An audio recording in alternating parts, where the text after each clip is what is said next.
The largest asset class in the world that has accountability over speed and quality, but no accountability over cost, budget, no control over cost, budget. And then you've got, so when things go, we used to call that the definition of being when you have all the responsibility, but you have all the accountability but no responsibility, right? Why do I have a maintenance supervisor reporting to me? Because I don't understand what he's got to do every day. Not for nothing, but like if you ask me how to prioritize your work orders, I'm not your girl. I don't plunge toilets. I have no idea, and if you ask me to, I'm sorry, but like I can't relate and I can't empathize and I don't understand what those things are. So because the very first like rental property that was ever rented in the world of all time was backed by a banker, right? And you can't forget the reason why this is a magical business is because of leverage that's delivered by banking. right. And so cannot forget this is a banking business. Right. And so if we think that we can operate as kind of like, I hope someone takes care of me, it's not gonna happen. You're gonna be used as part of the banking system. And that's like, you can hate the player or hate the game, you can't hate both. The exponential power of social media is not something that should be ignored. And then as much as we want to be present in this, like we are in this room and in other rooms, we will only be in one place at one time. That's more than the average bear. I think that makes the supervisors should go visit. Hey, it's a thingy with the who's and the what's it that does the that you take and you Yeah, it looks like this. that. It's an angle.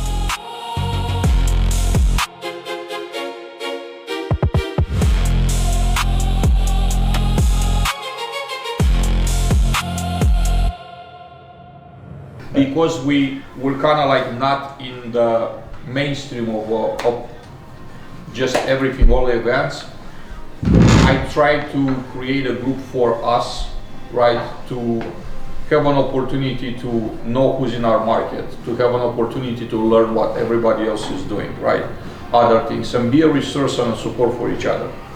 And also for the folks that aren't today in this room, but they're going to be, right? We're not gonna be around forever.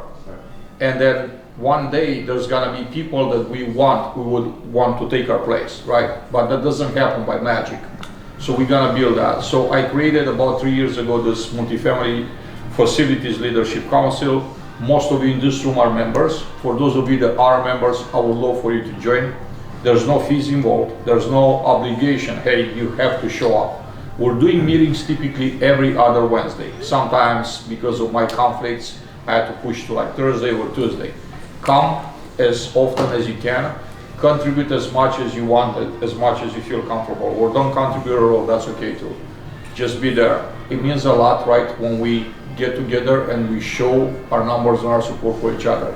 There's also a WhatsApp group that I created for like instant messages, like you don't have to wait for a next call to ask a question, like, it's not a very active group, but I'd love for you to join. Send me a direct email or a message and I'll add you to the group, right? There's conversations in the group all the time. I'd love for us to meet in other instances, not just to formalize. I collaborate with a lot of groups that do conferences just like a formalize. What I'm noticing is that we don't have maintenance related topics. There's everything else but maintenance. I'm not talking about formalize, I'm talking about others, right? So one of them that I'm partnering with is IMM. They're focusing mainly on middle market companies, right? Mid-size and smaller companies. It doesn't mean that they won't accept you because you're from Cushman Wakefield, right? They will welcome you, but that's kind of like their main target. I love to start putting together panels for those, right? They're regional, so they do like 7 regional conferences throughout the year. They have one coming up in Seattle. If you know someone in Seattle that could be a great speaker, could be a great addition to a panel, send them our way, right?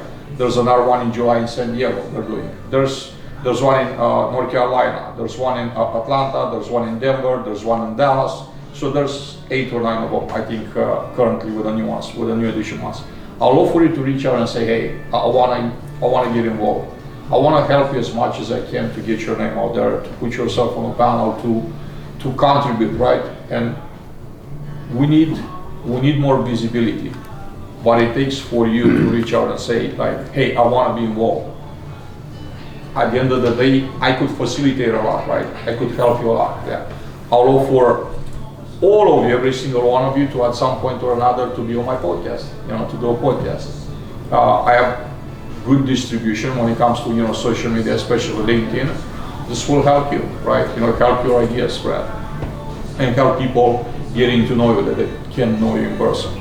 And then one of my latest initiatives that I have is a nonprofit. I started this nonprofit looking at all the apprenticeship programs that I've seen in the industry, and I'm yet to see in 23 years that I've been around, yet to see something that was built at scale, at national scale, and something that produces not dozens of people or hundreds of people a year, but tens of thousands of people. I think that this is possible.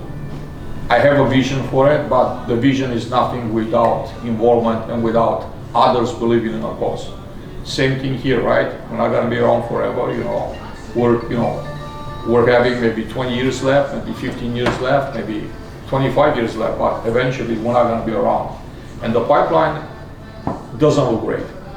Meta just announced $155 million investment in a maintenance apprenticeship that they pay for everything. They pay you to be in class, so they pay you earn while you learn, right? And then at the end of the program, they're gonna hire you to be a technician for their data centers. I promise you that they're not gonna pay those people 20 bucks an hour. Probably it's gonna be 40 to 50 bucks. This is who are Don't we leave up? this yet. This is Put your phone down. Exactly. It's a temporary job. Please at least stay for another beer. Because you just got working. All right, don't just run away. So this is what we're up against. I think that we could build that. The project is called the TradePad Project. This is the nonprofit name. I'll offer you to reach out. There's a quick form. There's a one-pager that you could fill out, and we'll get you in your database. We're still in the initial phases. We were actually very surprised because when I submitted the paperwork with the attorney, they said it takes 7 to 8 months for the IRS to get us approved as a nonprofit, recognized as a 501c3, if I'm saying this correctly. It took them 3 weeks. Wow. And I think the main reason is that the current administration is pushing like for initiatives of this nature, trades, right? Trades related, because they're, I guess, understanding that there's a huge shortage of our people in trades. So here we are, we just got approved before a Palmolive, so that was exciting, right? Because I didn't want to make a public announcement that we're non-profit when we were not a non-profit. Now that we are, we're ready to go. Our board is a stellar board of very well-known names, right? Sherry Freitas, she is the president of Multifamily for Cushman Wakefield. She's our chair. Then we have Steve Halsey, previous, Steve, right? Former CEO of Amley Residential and Wood Partners. We have Jen Bauer, senior VP at Michael's organization, 80,000 units, large company. Jay Abney, which we're hoping that will join us at some point tonight. He's the VP of facilities for Fairfield. We have Lacey Romano. She's overseeing the asset management arm of AIG Life. We also have Cindy Clark, Chief Operation Officer for Bell Partners. So very high names, very highly appreciated and recognized in the industry, and people that actually, I couldn't force them to be on a board, but they came because they understand the situation we're in. So these are my announcements. I look for all of you to join me, to reach out and help, right, at the end of the day. And also, I want to be a help to you, a resource to you. I travel all across the country. I'm running into a lot of stuff that maybe you don't get exposed to, and maybe I could be a resource to you. I'm a connector, right? So even if I don't know something, probably chances are I'll know someone that knows that, and I could connect you with a person. Once again, thank you all, and there's more beer in the fridge, so. Amazing. If I could say something with this group here. Absolutely. I have not participated much in the Zooms. I only got to go to one. But one topic I think I'd like to, and I don't know if it's appropriate for the council, is I noticed between my job, I'm a regional maintenance supervisor, and the company I left and what my comparable position had, that person and from talking to one or two others, it seems like there's a difference between expectations and duties and stuff of regional maintenance supervisors. I am interested in maybe hearing from others. Oh, okay, you see what I'm saying? I'd be interested in hearing what others are doing. And I'll tell you, nothing. I can't give away company secrets, but I'd love to share some of what I do in my day to day and hear what some of y'all do. But as maybe that's a topic for later. Not a hurry or anything, but if you're interested. I thank you so much for it. I think it'd be great for us to go around the room and just introduce ourselves, because we don't all know each other, right? And I want to start by, folks that hosted us tonight, our friends from Venderu. They had some great success in a single family space. They have entered the multifamily space. Right now, they have some AI solutions that could be helpful for your businesses. I will ask that, after this meeting, if you could take some time to look at, what they have built over there. Just kind of give them your honest feedback on their product and everything, and possibly see if it's a use to you, right? If it's something that you could use to improve your operations, that'd be fantastic. So I want to thank Guillermo here, and also Daniel for hosting us, and for putting together this great event. You got it. Anytime. So let's start with you. Okay, let's start with you. Eddie LaBeouf. I work for First Lake Properties in Metairie, family-owned, 10,000 plus units. But then Domain Companies, which is here in the city, picked me up as a regional maintenance supervisor, and I've been with Domain for about 2 years.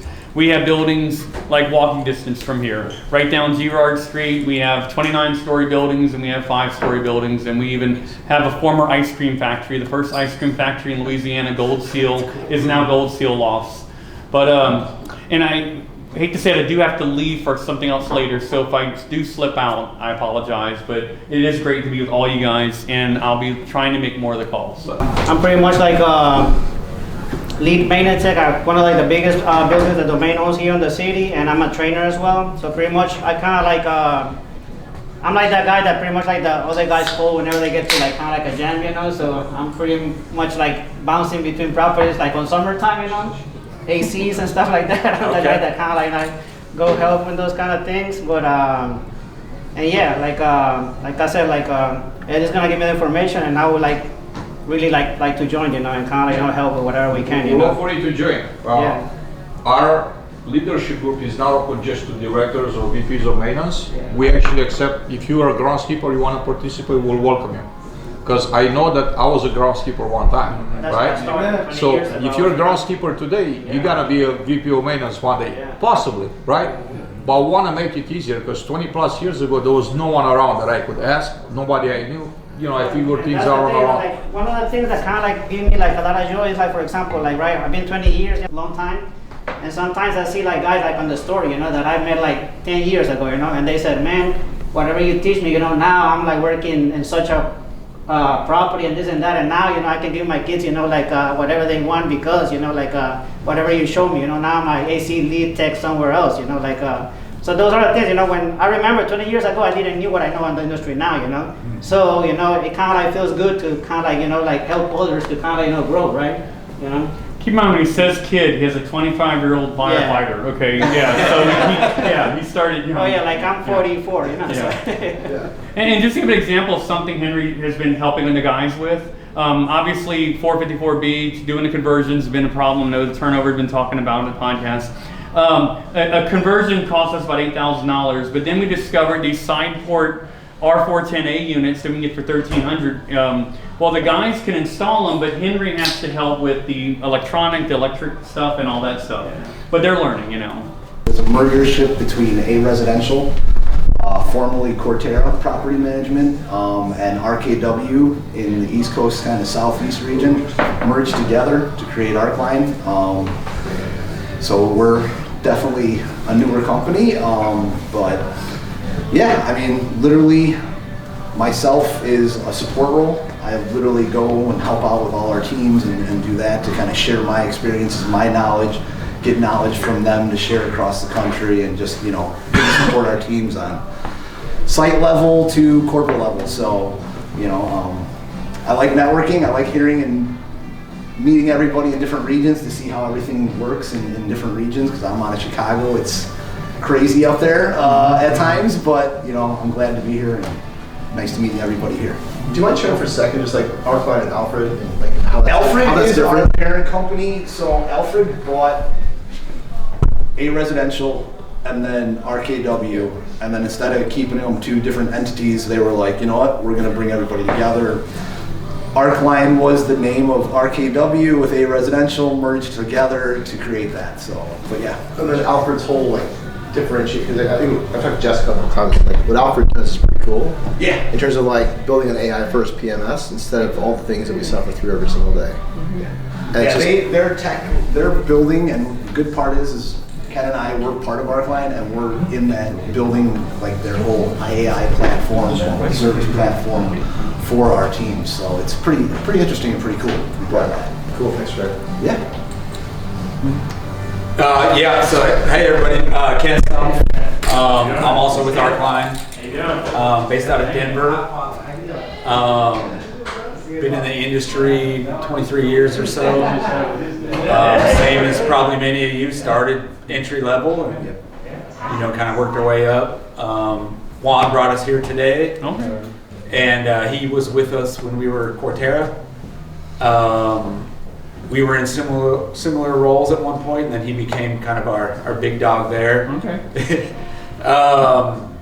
So he kind of handed that off to us as he moved on to bigger and better things, and so we're kind of running with a lot of the things he implemented and kind of trying to bring RKW into that and merging all that, and so it's been quite the process. But yeah, great to meet everybody, and looking forward to. Juan, you could have left us a little better off, but I'll slip you the 20 later. But no, honestly, Juan kind of. Actually looked at him talking to him like, Juan, man, this is such a great investment. The best $100 you ever spent. I say that all the time. But yeah, seriously, he kind of put the footprint of kind of laid some stuff down, and we're just kind of working with that, running with that. So yep. So nice to meet everybody. Matt Hartman, Gateway Management Company at Southeastern Market, Birmingham, Alabama. We're about 15,000 units, 149 properties. I oversee maintenance operations in general, help deal with national account contract deals, mentorship, training, all of the above, kind of the all-around go-to from what needs to be done on site, directive to the executive leadership, all the way down to teams that need the day-to-day help and working through problems. First time at Apartmentalize, first time in a leadership group like this with a great bunch of folks. I appreciate the invite. Absolutely. Glad to have you. Looking forward to moving forward with things with the group and donating time and effort where I can be useful. Yeah, Appreciate it. we love to have you involved. We do every other week when we do the leadership calls, we want to pick a topic. We want to have someone presenting for 20 to 40 minutes and then have like conversations about the topic with those on the call. We specialize in more affordable units. Probably mainly 60% of it is senior properties, along with multifamily. That's an experience that personally I don't have, right? Never worked in senior, and I know that there's a lot of specifics to the senior, so we could use someone A which lot goes through it, and a lot of changes with the Inspire inspection protocol rollout that's going on there right I'm hearing now, this. so. I just had a conversation with a leader saying that I could definitely use some help. We're failing a lot of Inspire. They don't feel too inspired right now. And And they're not reacting either. Let's put it this way. She didn't feel that inspired, so yeah. I went through USIG and got their Inspire Star certification through their program that they provide, so it's very useful with information. Good. And it helps to roll out the pre-inspection processes for those properties for the state audits, because ones like Alabama, there is no forgiveness time frame to fix those deficiencies. So it's good to stay ahead on it, because that's what the bottom dollar comes to when the management company is tied to the development team. So I mean, we probably own and manage 80% of the properties that we have. The others would be fee deals. So it's good to work with both sides of the fence and getting properties that are built by the team for the teams that manage them too. So it helps co-align, help build things maintenance friendly, because nothing is maintenance friendly. Thank you. Dan? So I started, Daniel Cunningham. I started on the operations side. I ran asset management for Aimco back in the day. Oh, wow. And I started a property management company in LA called Leonardo Management. And out of that experience, I really noticed the challenge on, especially on the maintenance and operations side in the field. And so I started a company called Leonardo 24/7, which some of you might know, RKW. Save my money every month. I used to work for Aimco. Yeah, I was in the LA office. Okay, I was in Chicago from obviously I've been there, but 2005 to 2013. Oh, I got a story for you. The most infamous guys in Aimco was out of Chicago. So ran Leo for about 10 years, and I was really interested in AI and what AI is bringing to the maintenance side of the world. We all know there's some stuff happening on the leasing side that's been well established, but maintenance has been really untouched. So I joined up with Vendaroo last year, and now we're bringing Vendaroo's solution, which has done really well on the single family side, into the multifamily side. So that's my job today. Next. Next. What was the guidelines? Are we just giving intros? From the heart. Can I sing too? Can I? Okay. All right. No, hey, so my name is Charles. I've been in the industry off and on for about 4 years. I got my start here in multifamily at Experian, believe it or not. So I was selling rental solutions. So folks like Zillow, Yardi, all the PMSs, we were selling any of the data that they ingested for the leasing process. So background, credit, income, it's kind of where I was at primarily. Really what I did a lot at that company was just network. A lot of my brand has been built on LinkedIn. Not as infamous as a Godfather here, but trying to catch up a little bit here. But that was a lot how I built my brand. I left the industry for a short stint, and I just started back up with One Valet with my fellows over here, and really just trying to get back into the full steam of the industry. What we do at One Valet, Joseph said it way better than me, and he has a better mustache than me as well. But overall, just hey, like we do the intercom, but our biggest value prop is that we're trying to connect all that technology on the sites. I think what you've seen from the startup world has come to multifamily is like, hey, there's an issue on site, let's fix it. So you have a bunch of different solutions that you have on all these sites, but no one's really thinking about how do you use it all together. And so many people, I guess like a couple years ago, centralization was a big thing on apartment. I think we moved away from it a bit, but I think what we try to say is like, hey, these on-site teams are overworked, underpaid, and they're struggling to make budget. They have pressure from the ownership groups, developing groups to try to make it all work. How can we make their job a little more efficient, a little more effective, get them on budget, and then also for the developers and owners, how do we make it easy for you to see all your doors in one single pane of glass? So that's really what we do at One Valet. Happy to be here. Thanks for allowing me. Tell us quickly about your brand, your LinkedIn brand, the one with ads, because I think that could resonate with a lot of folks here. And you're doing an incredible job, by the way. Yeah, thank you. So I want you to share briefly about that. Because, some folks here know. Yeah. Do you say with dads in general? Yeah. Well, your dad's. I don't remember. So tell us all about it. Yeah. So really, part of my LinkedIn journey was I was at Experian, the credit bureau. I always tell people I have kiddos, you watch Zootopia. It's like working with the big sloth. You got to work with the bureaus, but you don't want to work with the bureaus. So I knew that if I just could post a little bit on LinkedIn, I'll give myself a shot to be different from my competitors. And so that was the start of me building a brand on LinkedIn. As I built a brand on LinkedIn, I think a lot of people will tell you a lot of different things on how you show up on LinkedIn, how do you become a presence on LinkedIn. But really my thought process has always been simple. People are going to have a viewpoint on you regardless, and so you might as well show up how you really are. I think about LinkedIn as, I'm a little bit mad scientist here, so follow me, but in my mind I think about LinkedIn like old school Facebook.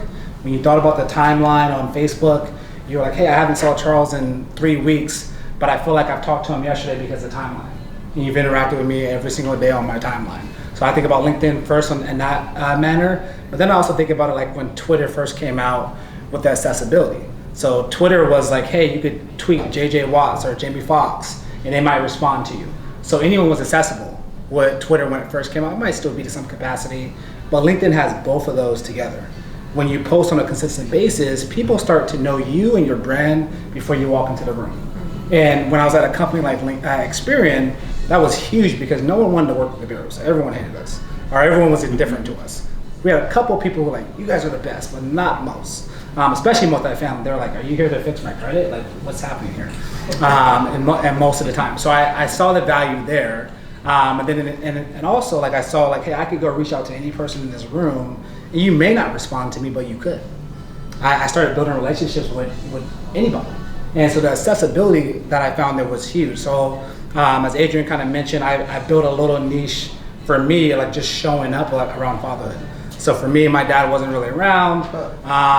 And so I realized that a big part of my life are my crazy kiddos.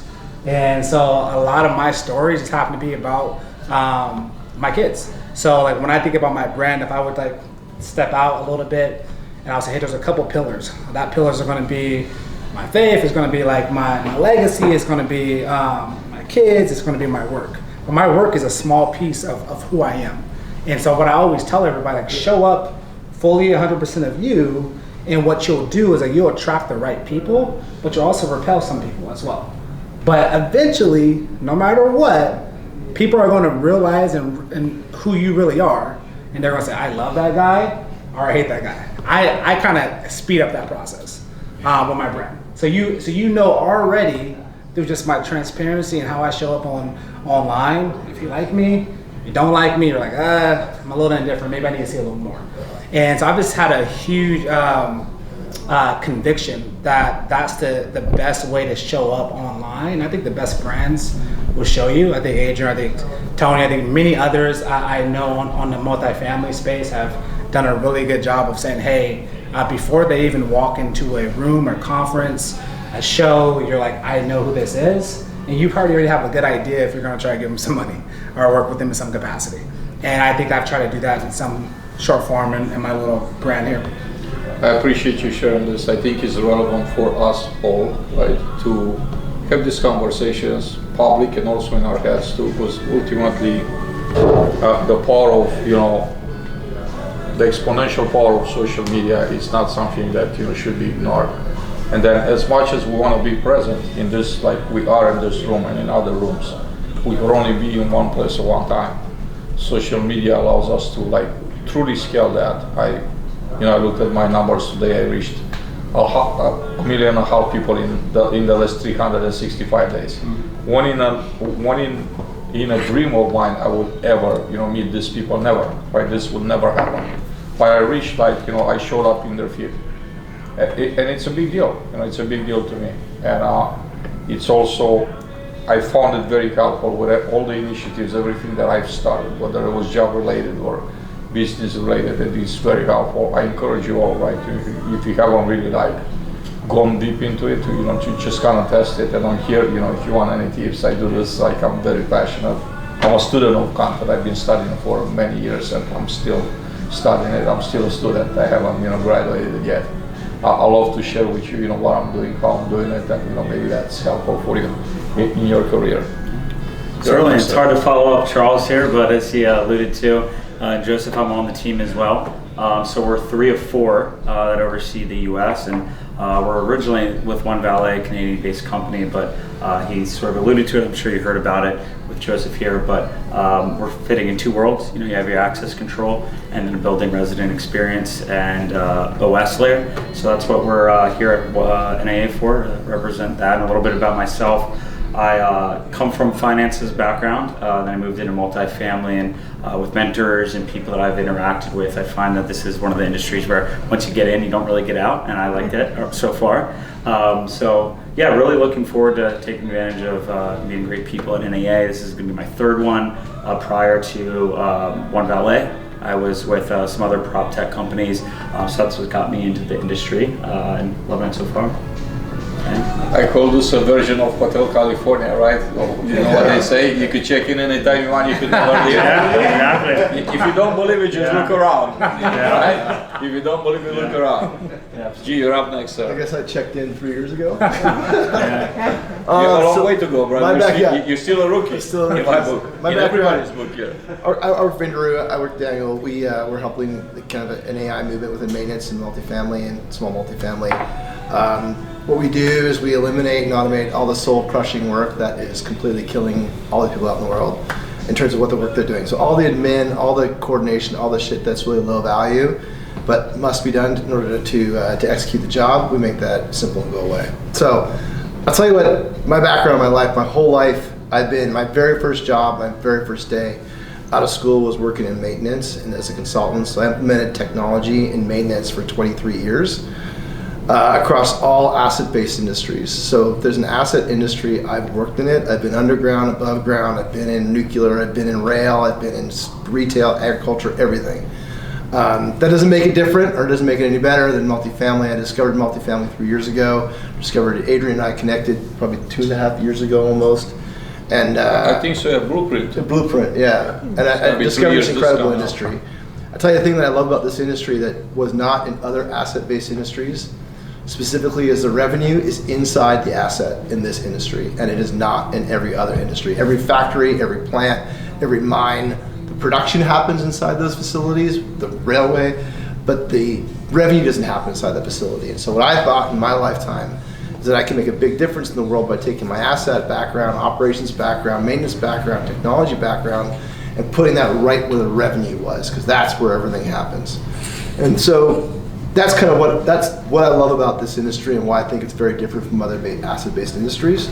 Next thing is like personal mission that I've been doing my whole life, like it or not, is I have a personal mission to eliminate all the soul-crushing work that exists in our lives, number one.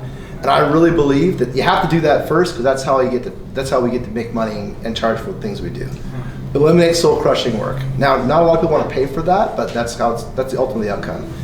And by eliminating soul-crushing work, what I've been able to do my whole life is get people paid more. So what I've been, in the projects that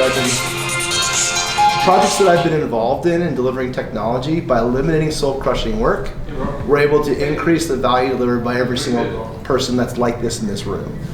And I really believe that we're at a moment, I've got conviction that we're at a moment right now where we can actually raise the rates, the wages, the salaries, the career, create more transparency around the career paths, the opportunities for every single person in this room and every single person you touch every single day with technology. Now I realize that technology gets a lot of kind of a bit of a threatening perspective in this business, and I've been working in this industry, like in this role, for like 25 plus years. And every single time this perceived as being threatened, and every single time, especially those industries, we made it safer. More people got home alive, more people got home safe every single day. More people got paid more executive positions were created, more opportunities were created as a career path because of technology. So I hope that from our relationships that we have here today, that I can help you figure out how you can leverage technology so you can get paid more.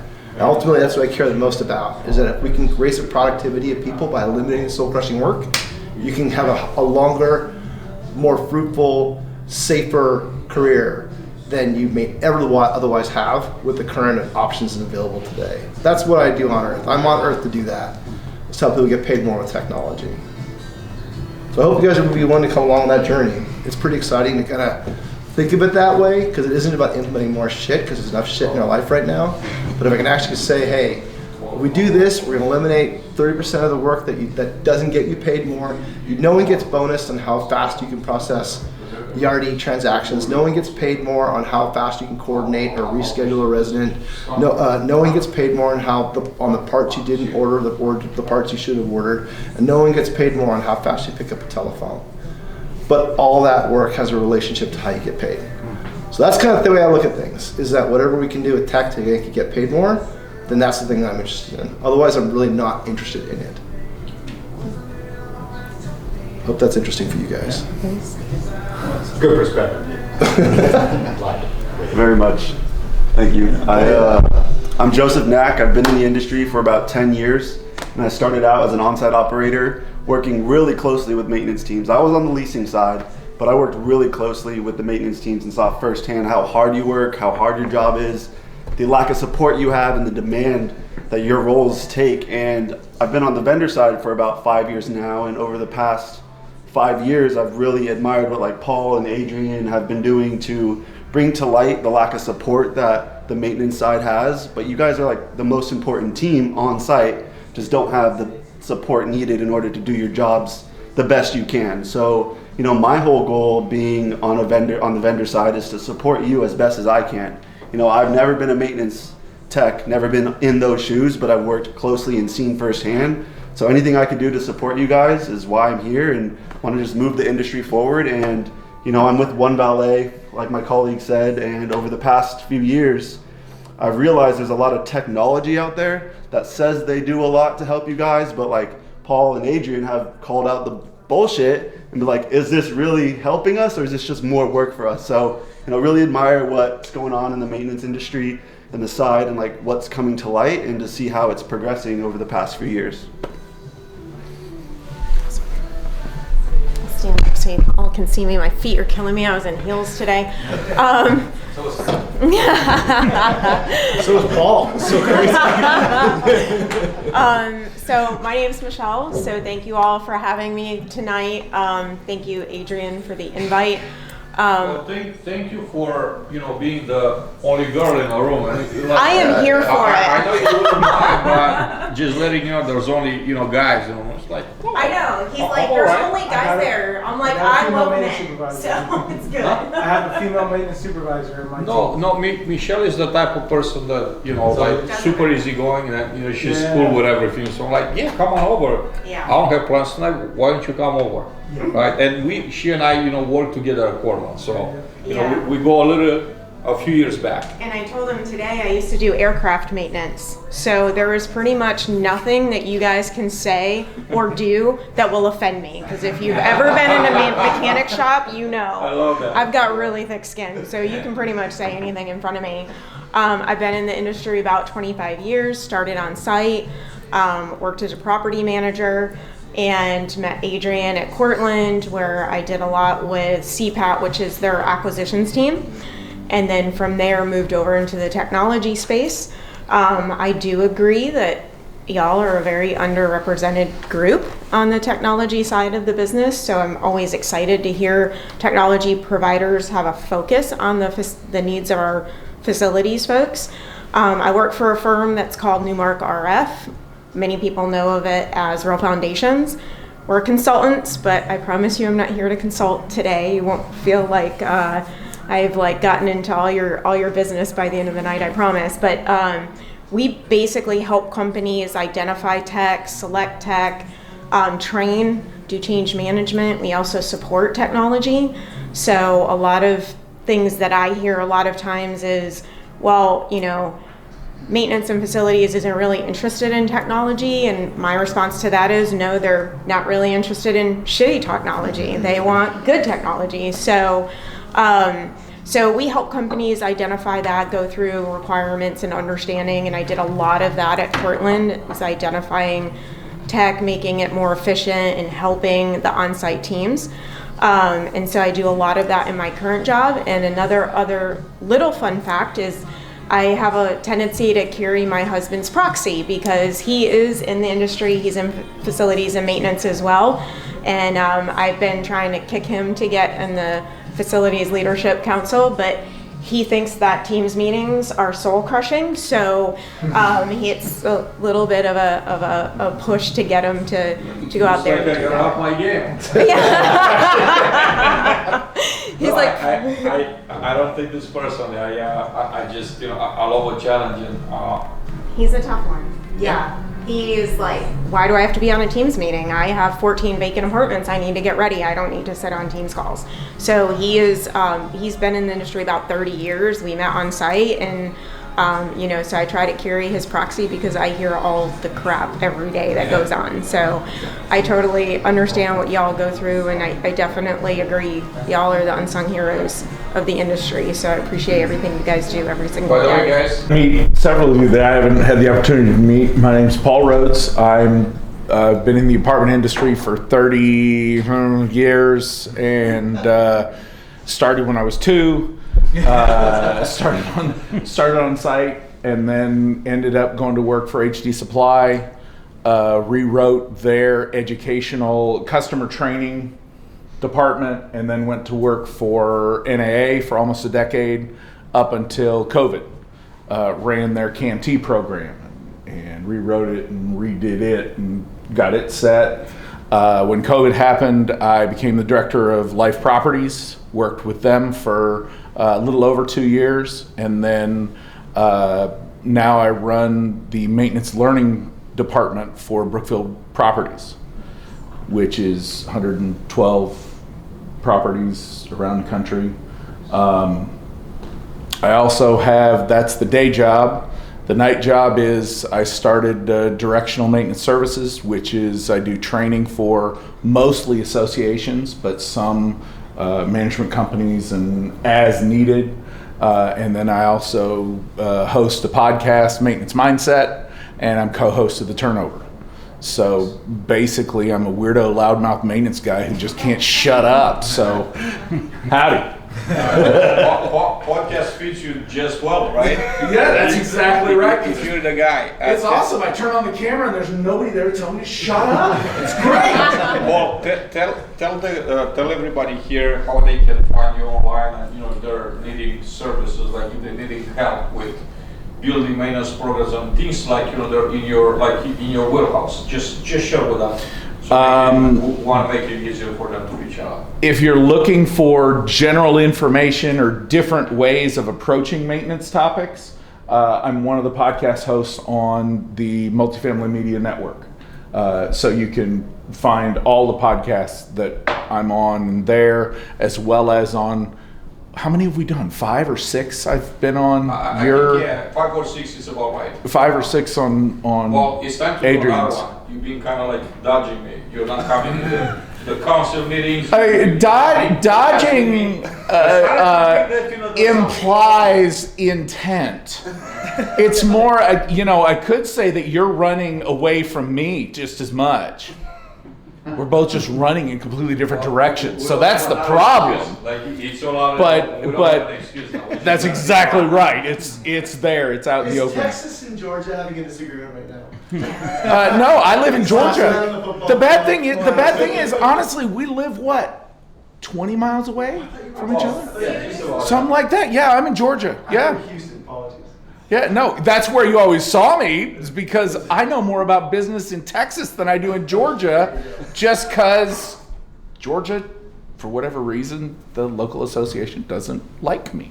I don't know what I did. You're in good company and don't take it personally. No, I don't. But then as far as like what he was saying is directional maintenance online, directionalmaintenance.com. Got a website there too. So and whatever resources I have, if I can help, it's all out there. No problem. That's awesome.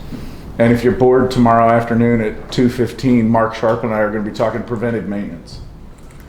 The topic that this will be the 4th time I've presented on it at Departmentalize, and roughly the 16th session on preventive maintenance for Departmentalize, to where it keeps getting selected, and yet, hey Jay, does it happen? Preventive maintenance? In theory. In theory, yes, that's exactly right. Yes, yes, that's it. There's an SOP, so it must have. That's exactly right. There's 3 SOPs that are there. The name of the session, which is perfect, the name of the session is preventive or pretendative. So if you're bored tomorrow and want to heckle, come on. Thanks, Paul. My name is Juan Lara Islas. I'm the VP of Maintenance Operations for Core Spaces. Oversee maintenance operations across our student and BTR platforms. I've had the honor of working alongside these two gentlemen as a regional maintenance supervisor, and then them allowing me to lead them. I like to consider myself a disruptor in maintenance. I think that's something that is missing. I hate when somebody says we've always done it that way. I think that's the biggest way to throw money in the trash. And so whether it's centralizing maintenance, whether it's us using AI to better equip our maintenance supervisors to get over their redundant tasks, it's really a field that is lacking and needs leaders to get us to the promised land, right? I think I get drugged to the coals because I always say property management is maintenance based. You can have all the leasing agents in the world in an office. You can have all the marketing dollars. If your building's curb appeal is crap, you're not going to get a single person in the door. We interact with people every day. We solve people's problems.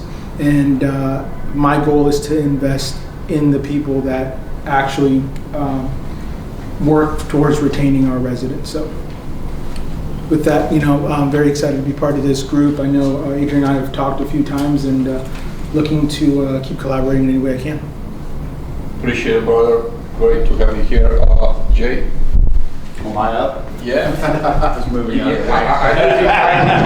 know you hiding right now, hoping I'm not going to notice. Hey, Jay, I'm the Vice President of Maintenance Operations currently for Fairfield Residential.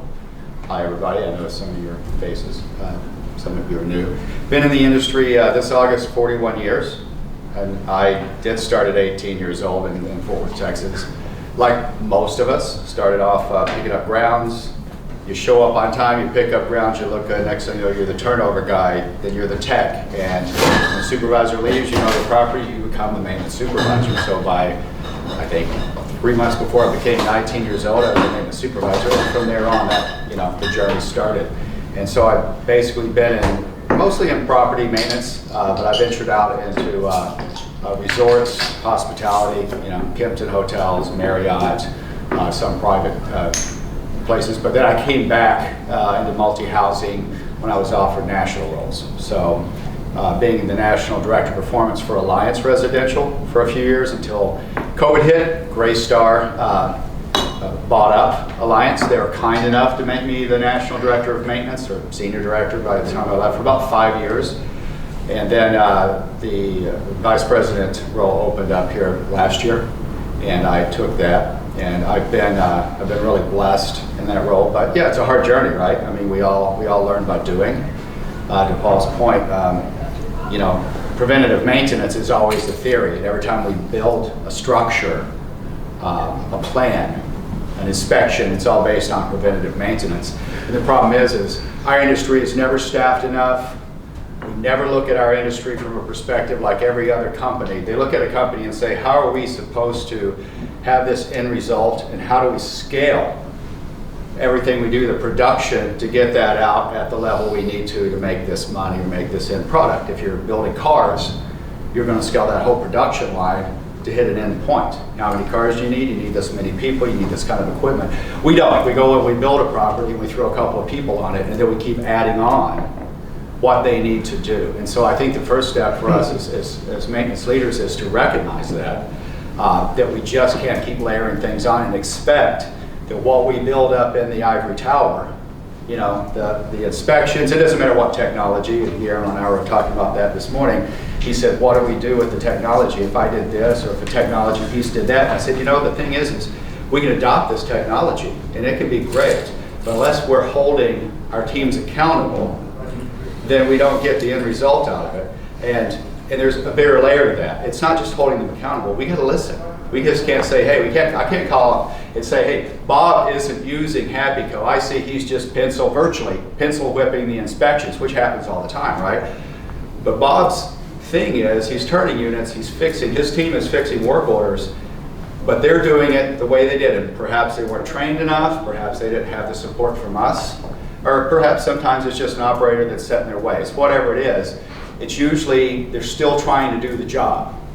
It's just that we're not listening to what they need or we're trying to scale what we want from corporate and fit it into the box and how it works on the property. So I think that's the first step that I'm trying to solve for at Fairfield and tried to in the past. I think I have a better job of doing that here, and my company is listening and we're looking at it, but that's what I'm about now. I mean, if I've got another 7 to 10 years in this industry, and I'm blessed with having this role and a company that listens, and a great team, by the way, that I work through. I don't do this work. I have great leaders that help me do this, is listening to them and trying to scale. It comes down to the site teams. We're trying to scale everything we're doing to make it easier for the site teams to deliver the product, right? Because at the end of the day, we all exist to rent apartments and keep people in the apartments. And if they're happy and they're paying the rent, we all get paid. If they don't, we have a problem. So that's what we have to look at, right, guys, is how we make the technician and the service supervisor be able to do their job, minimize that turnover, that lost revenue in the units, hit those work orders fast, do them right the first time, and then get that feedback. And then also use the technology to go back and review and see how we can always do a little bit better. And you know, I'm the first one to say whenever, again, I'm going to say Guillermo asked me, him and his team this morning, how can you do this and do that? I said, well, it's kind of on me right now. I have technology in place. Our teams have to pay attention to how they're using it so we can go back and do it. So anyway, that's my piece. I'm trying to make what we do a little bit better every day. And it's not just for my company. My company will get this. I do it for my department, for our trade, you know, and that's the cool thing about what we do, is I'm not in competition with you or you. The business is. But if I have better technicians that turn units better and everything, and I've got a way to do that, I'm happy to share it with everybody else. And the industry is fine with that, because we all come up, right? We all float up. So that's my piece. Yeah, thank you, Jay. And by the way, you weren't here when I had the initial intro of the trade path. Jay is one of our board members. He's one of the first people that I thought about, joining, because he's done amazing things throughout his career. He's been true to his word, and he's a very well-respected executive in our industry, in our side of the business, and he gradually accepted. And he's now helping during the training curriculum, like he's working with others, but that's mainly him, like putting together the skeleton. We'd love for all of you that wanted to be involved with this type of stuff to just come and join us, right? Because it's not just the one person. Like we don't want to make it, Adrian's thing or Jay's thing. We started this, but in order for us to become relevant for what we do to be relevant, it's gonna take everybody that's here and way more, right? Again, the goal is to build national apprenticeship at scale. I'm talking about thousands of graduates a year, something that's never been done. It's a big undertaking, but then that's something that has to be done. If we're gonna play small, if we're gonna think small, we're gonna get small results. I'm all about thinking big. But in order to achieve big, it's gonna take all of us really here. I wanted to go around very quick for 30 seconds because I found this in my other events that I'm doing.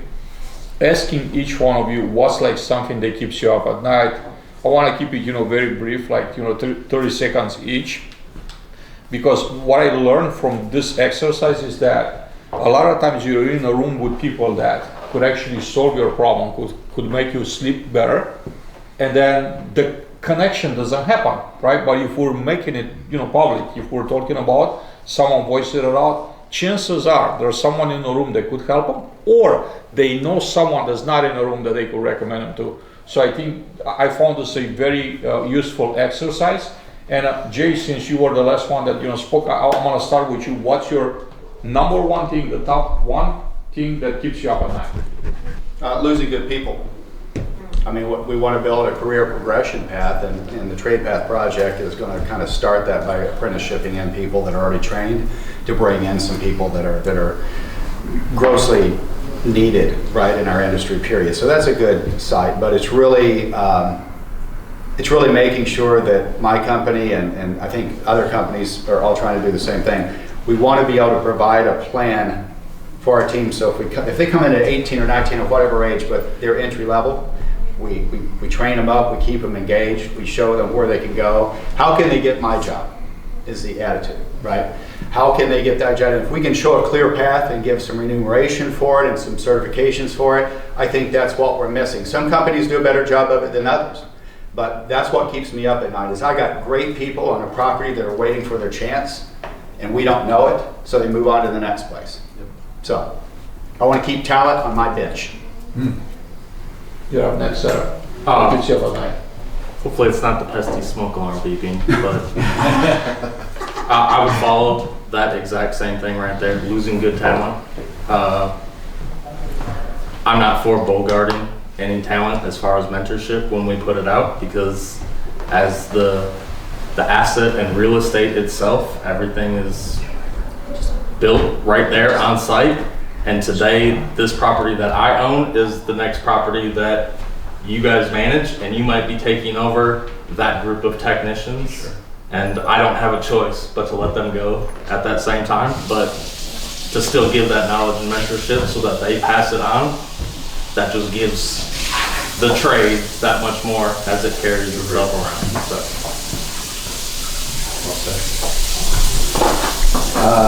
You're up next, sir. Yeah, I think about whether or not are we building the things that matter to this group most, because it's very tempting to build kind of cool sounding widgets or ones that you maybe personally have some passion for,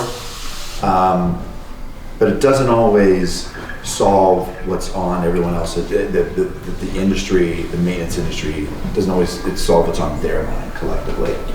And so, in passing tonight, if any of you have anything you want to share that's like, hey, look, if my magic wand, if I could wave it, would solve this problem, I'd love to learn from you guys on that front. Because we think we know, even somebody who comes from the industry, we think we know what works best and what the folks in the field really need. And I don't know, we're right maybe 10% of the time, it feels like. Shelley? I'm a little late to the party. No, it's never too late. We're still in the room, so a couple of things, right? Please introduce yourself. Tell us what you're doing, what you have going on, and then one thing that keeps you up at night, because maybe there's someone in the room that actually could solve the problem. Shelley Robinson, been in the multifamily industry for more than 3 decades. I started my own consulting practice about 2 years ago. What keeps me up at night right now is that the industry sort of feels stuck. There's a lot of really great people and a lot of really great technology, but getting that to a place of true transformation and efficiency, it's ready, but a lot of the companies don't seem to be ready and they don't really know where to start. And that's what I think about all the time. So what keeps me up at night? What really keeps me up at night is not really something that's, I'll say per se work related or about my business. What I'm thinking about is, I do a lot of events, I travel the country. I'm involved with a lot of things, with conferences, with associations, with with businesses, helping businesses get better exposure into the multifamily space. What really makes me maybe lose sleep, thinking about all the time, is that I don't hear enough from you, right? What is it that you would like to see? When you're not able to understand for example, right? What are your needs? For me, it's like a shot in the dark. If I wanted to help you, I can't really help you unless you're telling me what you need help with. So I think for me, it's very important if each of you, anytime that there's an issue, you will just reach out to me randomly. This is not a sales proposition, right? I'm generally just trying to help you, connect you with the right solution. A lot of times I'm not the solution, right? But I know people that have the solution. So my thing is, anytime that you're running into a situation that you're hitting a brick wall, just shoot me a message. I promise that unless I'm totally missing your message, I promise that I'll answer and I'll do my best to serve you, to just be a good resource for you, for whatever your needs are. That's what keeps me up at night. that keeps me up at night is a lot of what Daniel was saying, is imagining a problem that you don't need solved. Because I think that's waste, and I hate waste. So if I'm wasting my time or wasting your time imagining a problem that you don't need to solve, I really want to hear about that. Because like the reality is there's a lot of problems that need to be solved. And if we're trying to invent a problem that needs to be solved, and we're kind of just imagining, we're being kind of arrogant about the situation. So I'd way rather hear about the things that you actually need to be solved and have that conversation. So I'd say the thing that keeps me up at night is the misunderstanding of what's important to you guys in ops and facilities. And I would say the ask is that you probably don't know what we can solve with technology, or you might imagine the things that we could solve with technology. And so I'd love to have conversations around what you're struggling with, and then just kind of like play the tennis game back and forth about like, have you thought about this and what else, so we can kind of consider, well, there are ways that technology can solve certain problems that maybe you're enduring or suffering through, and maybe there are things that technology shouldn't be solving that you just don't even give a shit about. And like, those are the things that I really would love to understand, because as Daniel mentioned, there's a lot of like just noise about what you may or may not need, what you may or may not want, and the things that you're actually dealing with. And I'd just love to kind of have a straight line into what is the things that are I don't like to say keeping you up at night. I like to use language frustration. What is really frustrating you about the job that you do, and how can technology help that? And if I can't help you directly in what we do, I'd love to be able to say, hey, I know someone that can help you, and give you a recommendation. And if nobody can help you, I'll tell you straight up, probably I don't think anyone needs to solve that problem, or we can talk about that way. But generally, like with the people that Adrian knows, Daniel knows within our network, if it's commercially reasonable to solve that problem and I don't do it, someone probably does. I'd love to introduce you to that. If it's not commercially reasonable to solve that problem, that's probably something worth discussing and saying, hey, no one else cares about that or this or that or that, and you just have to live with that. And having those frank conversations is something I look forward to doing, because like developing and marketing and putting products into people that don't care about them or don't want them is like super frustrating for everybody. And I don't want to do that. I don't have enough time on this earth to build shit that no one wants. That's keeps me up at night. There you go. You're more optimistic. Maybe you have more time than you think. Well, but I still don't want to build shit that no one wants. Build or sell shit that no one wants. So I'll go. So being a bit newer to the industry, and my recent move, I live in South Florida, that's where I'm located.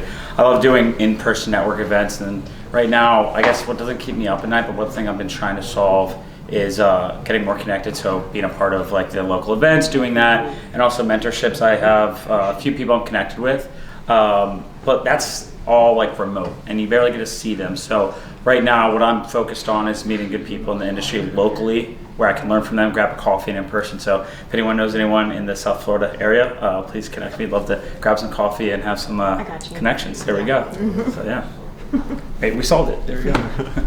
I guess for me, professionally, as a sales guy in the industry, selling a product that breaks and causes more issues or headaches for y'all at the end user stage. And then personally, what keeps me up is like not having a positive impact on the people I interact with on a day-to-day basis and throughout my life. So those are two things that keep me up professionally and personally. All right, so I have a great focus group right here, so I'm not usually into asking marital advice, but I will get real with you guys about, put my wife hat on and say what keeps me up at night is literally on call. And it's a situation where at midnight, 1 o'clock, my husband will get a call, there's a possum in the apartment, and so like having to go out and call pest control or get the possum out of the apartment, or the water main breaks, or what have you, right? You guys have all been there.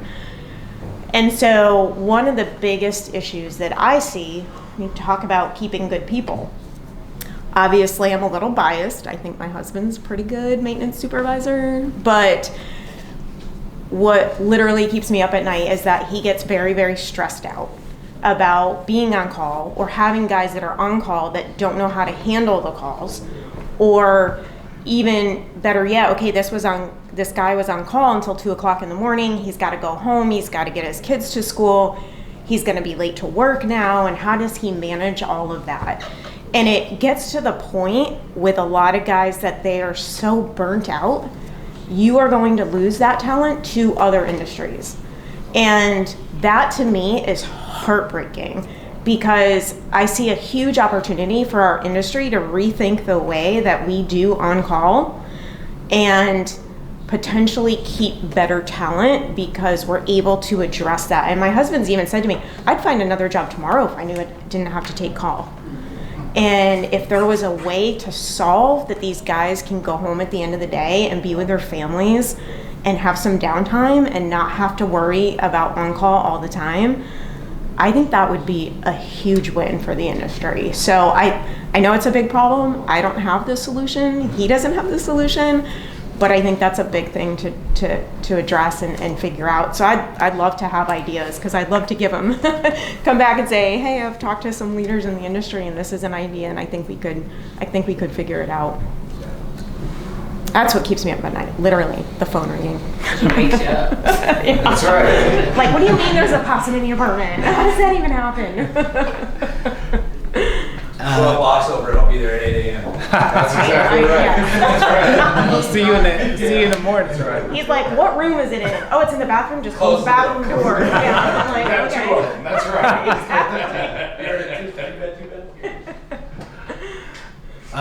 right. For me, I'm a little bit newer to the team, but we had a lunch and we talked to a prospect, and she's been in the industry for 40 years, extremely bright, and similar to some of the things I've already been echoed, knows what she's doing, but because of all the pressures that she has on her day-to-day basis, feels really compressed to do her job well. She feels really compressed to do her job well, and I think the challenge is, like, she's pressured on all different sides, and I think the solution can be pretty simple if we get the right people in the room. But I think, just like I think everyone's been echoing, there's really smart people in the industry. There's really quality solutions in the industry. If we can get everyone in the same room to have those conversations, then our life will be a lot easier. But I think we're all kind of having the same conversation in a different way and never talking to each other. So we're all, like, stressed out, especially the on-site team. And so this person particularly in the industry for 40 years, like, has forgot more things than I've ever learned. But, like, her day-to-day stress is, like, I couldn't believe it. And I was really bummed out for her, because it felt like there's a couple things that we could do to help that were not mind-breaking, but are, like, wouldn't change the world, but she just had never heard of it. And I think there's a lot of people in the industry that are in that kind of, like, in that scenario, and it feels like I'm hearing a similar echo, where, like, if we can get the right people in the room and have some meaningful conversations, we can do a lot of good. And so in my mind, I just felt like, I'm in Southern California. There's people that I could be talking to that could really help scratch an itch, and then I think vice versa. And I think that that's why I love networking, because it's like, man, like, there's so many different things that we can help solve if we can just have, like, normal conversations. And a lot of times we're beating our heads on a wall for no apparent reason. So today was just a good reminder of, like, man, like, she's super bright, and she's echoing, like, a lot of the pains that I'm hearing from on-site teams of trying to figure out how to do their job well.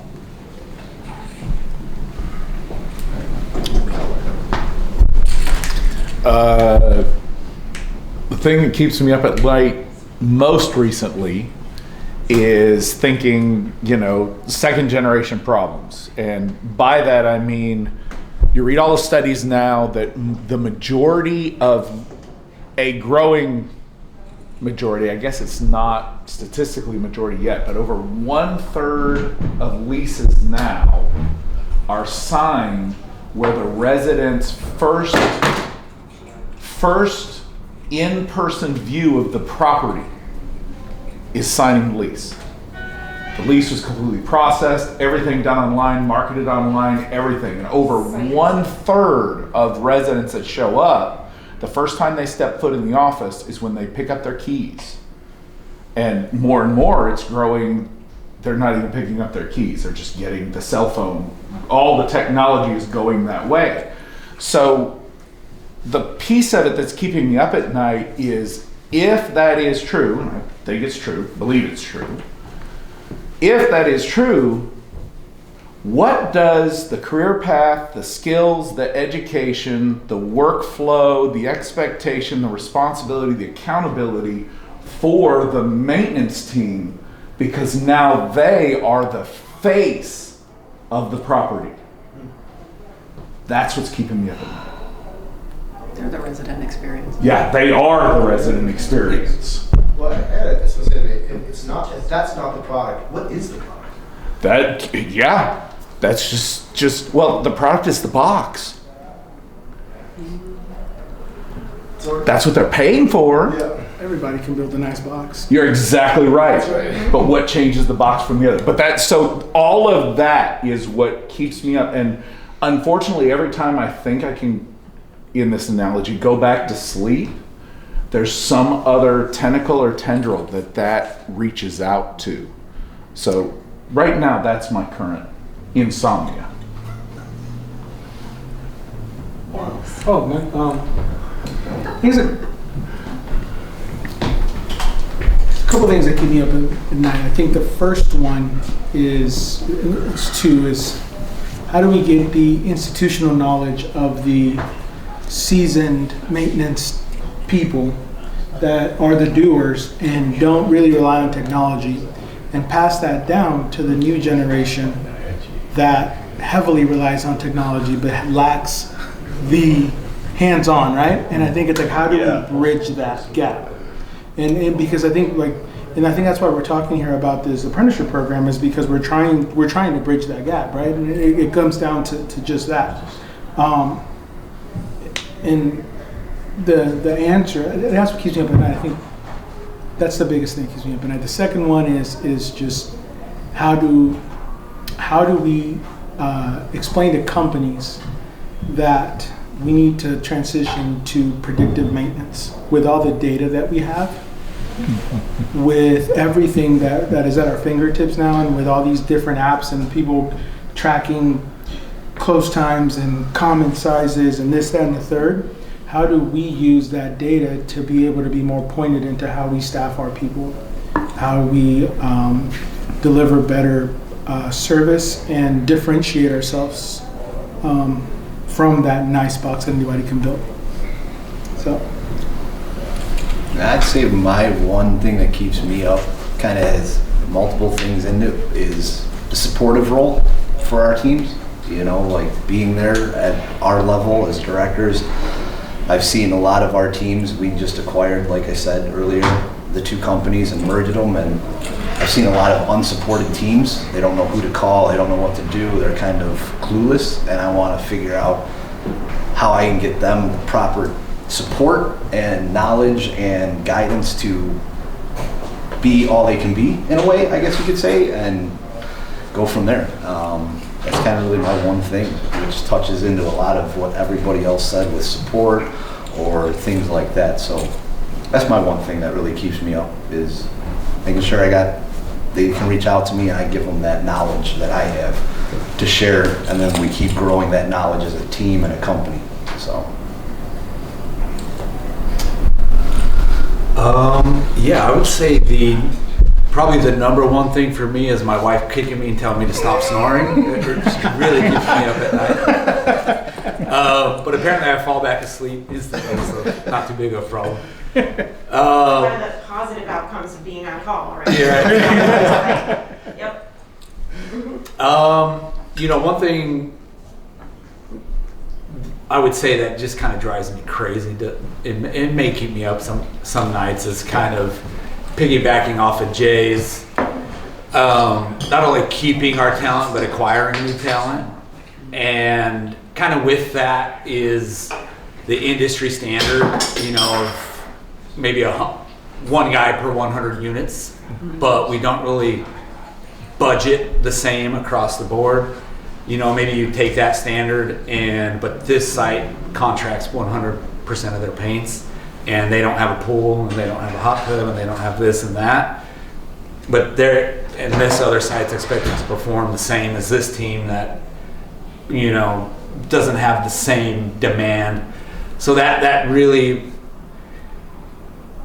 and I don't know the solution to that or that, but just working through the budgeting, that aspect of it, and holding different teams accountable in different ways.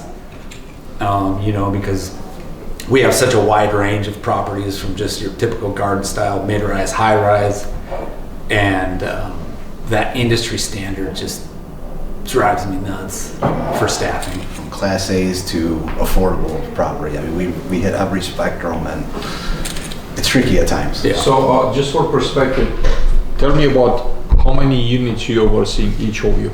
So it's kind of hard to say, because when we acquired the RKW side of our company, when we were with A Residential, when we acquired them, I would say we had like our fund was like 40 properties, and then we split those 20 each. You know, I'm in Chicago and was more Chicago to East Coast. Ken was Central to West Coast.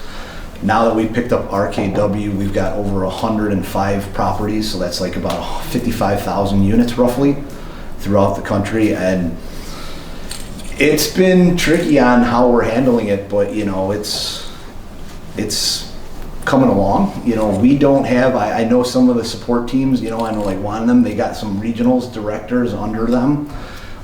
Fortunately, it's just Ken and I for all these properties that go into these site teams and meet with them, so it's pretty crazy, but yeah.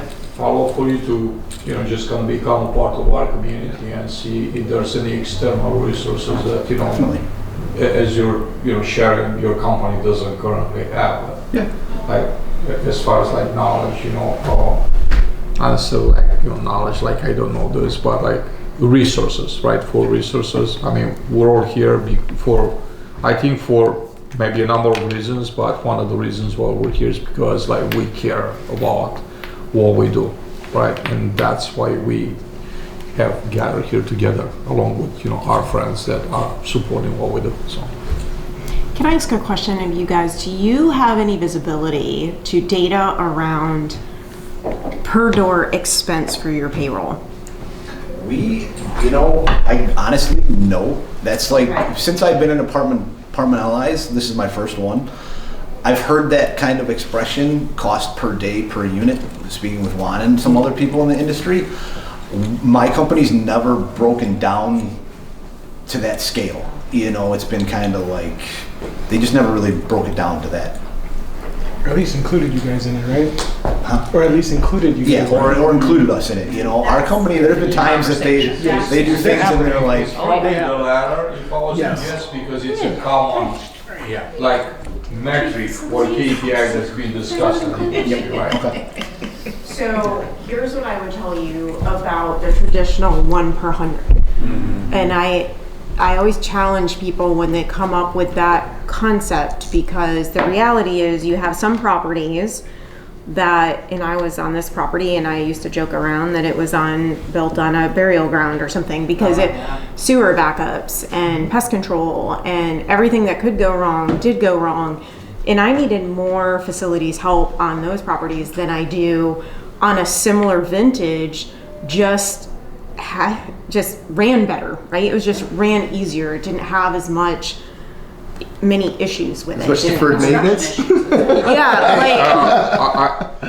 It's very interesting. I want to ask a question to all of you. Does any of you know who came up with this 1 per 100 thing? Like, do we know that? Do we have enough history? When we study history of property management, like, does anyone know? Like, what year was this? Who was? You know what it is? Who was the celebrity that came up with this rule? I will tell you. What do you want? Here's what we're gonna do, because it makes sense in my ledger, in my, what was that old accounting graph paper? Like, what was that called? Oh yes, ledger book. Yes, it's a ledger book. It made sense in my calculations here that this is what we're gonna do with payroll, and this is how we're gonna do it. And then that was the standard that everybody has lived by forever since Moses was around, right? So, and I think it's I think it's more a shift in mindset of what are our dollars per door and how do we allocate those resources accurately? Because some properties, right, they need more grounds, they need more punch, they need more maintenance, they need whatever. And I would even tell you, being from the management side of the industry, that sometimes you really don't need as many office staff as you need service people. So like, you should be able to look at your budget and say, this is what I have to work inside as a team with the management team and the property management team and say, we need more help. And I would tell you that what I've seen recently, especially in the last few years, and y'all can tell me I'm wrong, that's fine, is it is so hard to get people in this industry and keep people in this industry in the facility side of the business. And I'm terrified of where we're headed if we continue to go down this path and not figure out how we do that better, because it is really frustrating to hear people say, I got a job as a journeyman for an electrician, or I got a job for this HVAC company and I'm not on call. I don't have to deal with residents. I don't have to do these things. And so this is a better, and I make more money, right? Like I make more money over here and I can get my certifications, I can start my own business, I can do all these things if I'm over here that I can't do in property management. And that to me just really scares me, because we have a lot of people that are aging out, to your point earlier about, you know, people who we're not going to be here forever, and you have people who are incredibly talented that are starting to think about retiring. And how do we solve this problem? Because we don't have enough people coming into the industry to be able to backfill those roles. We can't even do preventative maintenance.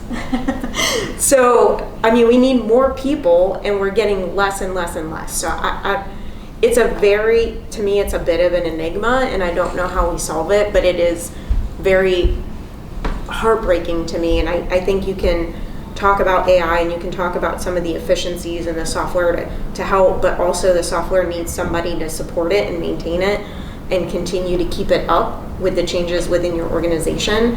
And so then you have that issue of people who can correlate technology and the business and put those two pieces together, which I could go on for hours about that as well, and I'll save you guys the pain. But I just think we have a real problem, and I don't know how we solve it. And I think, just to jump in, I think like the solve is in a sense technology, and I think it's how we look at it, right? I think with all, and like I was saying earlier, with all these apps, with all this data that we're ingesting, there are so many ways that we can break that data down and really read it and make it tell a story for the executive team, for the decision makers, and why we need these things, right? Whether it's creating new metrics as for work orders, preventative maintenance, so on and so forth. And you know, really the topic of centralization with density in markets and with depleting, you know, seasoned maintenance staff, how do you maximize and get your best talent at your communities? And I think by using that data and being able to chop it and understand it, you're able to now right size the team. Because I have a community that's 800 beds that can be ran with 4 maintenance techs, because it's getting it preventative maintenance. We have dedicated maintenance staff that are focusing on those issues, whether it's an HVAC issue, whether it's a plumbing issue. You're doing more in-house while taking care of every single vertical within maintenance, whether it's preventative maintenance, whether it's the work order and the resident facing, or whether it's the emergency triage. And I think that's how we use data. We use data to make our case for whether we have to scale up in staff, or in places we also have to be very honest, and it comes out in ROI, scale down in staff. Right? There's some companies that stick to the 1 to 100 and have a 200 front door property. They have a maintenance supervisor, a tech, a porter, and a housekeeper. That property is way overstaffed when you're only getting 2 work orders per day. Right? So it's really how we use technology and how we start changing people's mindsets with technology is, I think, the key to that. Well, I have a question here for you, right? You're a business-minded person, right? You're thinking like a business, a business person. How do we train this? How do we teach this for our folks? We never grew up in an industry like being taught or exposed to this financial. We learn. Some of us learn on our own. Most of us didn't learn at all, right? Because that's just life, right? But how do we build this acumen? How do we build this mindset and skill set to our teams to think like, business people, right? Not based on emotions driven, but how do we run a business? Like to understand we're actually running a business and understand the parts that aren't just turning the wrench, right? They're parts that are financial implications of my decisions. If I order now a water heater, they could wait like 6 months. What's the financial impact to the property? I'm just making up something, right? It could be anything else. But how do we, what in your opinion could actually help us? Because I think us here in this room, like most of us or all of us really, we've been exposed to this stuff. So we have, significant knowledge of the business itself outside of just the repair stuff. But then there's a lot that aren't in a room that also are not exposed to that. And how do we help those? How do we elevate our entire side of the business, right? To just not being looked at as just like the guys that are turning the wrench, right? Just like thinkers and actually business operators. Go have that seat at the table and now voice what they're seeing on site. A lot of it is being able to articulate to the executives what the struggles are on site to be able to get the buy-in. And I think that is what we talk about, a lack of skilled employees.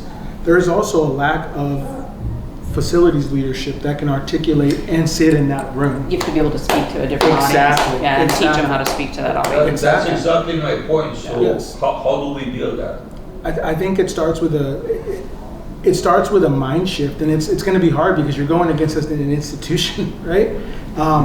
That's one thing that I have been successful doing myself, but I don't know if it's scalable because now you're dealing with different people's ideologies and really, to be honest, different people's egos. Is there another choice though? I think there is. I think there is. Like it's scalable. Well, you're a scale of like 1, right? How do we 5x, 10x, 1000x that? By taking our example and just like becoming, probably I hate this word, is not the right word, becoming an evangelist for it, right? Just sharing with others what you have done to be in this position on this front, right? That's what is there any choice? My point is like, is there any other choice? If you can't get budget, you're always going to be an order taker. And that's what I was getting at in terms of, is there any other choice? Here's what we know for sure. We know for sure not getting budget is going to continue the same situation. And what you've done is get budget. And so like getting budget is the secret. And how do you get the budget? You got to frame things in terms of the budget numbers. I'll argue with you, I'll say not necessary, right? You could be like a very important influencer in an organization. You don't have to have your own budget, but you have such a strong position that you will make those that have the budget to write the check. That's what I mean, get it. Because I don't think we're going to get it, right? Like you need to go get budget. Okay, that's what I mean. I got it. Yeah, someone who has discretionary budget authority, we've got to be able to kind of get it from them and speak it in their terms, because we're not going to have a budget on the first of the year. Adrian. Hold on, I'm curious, and also I'm curious on both of your thoughts too. Are you talking about the how? Is your question really the how of how do you build this? Is that your question right now? Yeah, how do we expand outside of this room, right? Yeah. It's great to talk amongst ourselves, and part of the reason why, my vision about like expanding this and multiplicated is that we have this recorded on camera. I think that there's a significant mistake when great conversations happen that they stay between a couple of individuals. I want for this to benefit possibly or potentially tens of maybe hundreds of thousands of people. Like if we put this out there and we make it a challenge, we're just bringing up this topic. Maybe others resonate with it and others like engage in this conversation, and hopefully things move into the right direction. So something I've been involved in is a mastermind group, and I can almost see you having a mastermind group that it's really nurturing, and it's a whole program, like an apprenticeship program, but that mastermind group meets monthly and talks to Juan and various leaders to build those skills, and then you go and break out in rooms on video and you actually practice those skills of talking up into the room and knowing how to talk to different audiences. I think mastermind groups can be really powerful. That's one way to have a how. But I also don't feel like our industry has a really great blended learning environment that really brings up the facilities of the future. Just follow up on the sentiment and what you were just saying right now is similar to the apprenticeship program that we want to build at the technician level. We need to build some type of leadership apprenticeship program. And so something that just really resonates, and as I'm sitting here and thinking and reflecting in real time, and this is more of just coming off the top, is something that we did with our maintenance supervisors 2 weeks ago when we had our leadership conference, is we showed them how to solve a problem through 4 different lenses, right? From an operator, from a senior maintenance supervisor, from a regional, and then from area or a VP or a regional VP level, right? And so teaching our teams that as you progress in your career, you have to look at it from a different level. You're going from a doer to now a planner to a facilitator to now scaling, right? And responsible, accountable, right? Exactly. Yeah, you start to have to be accountable to the budget. Exactly, and that is something that most of our maintenance guys, they didn't go to college. They didn't have the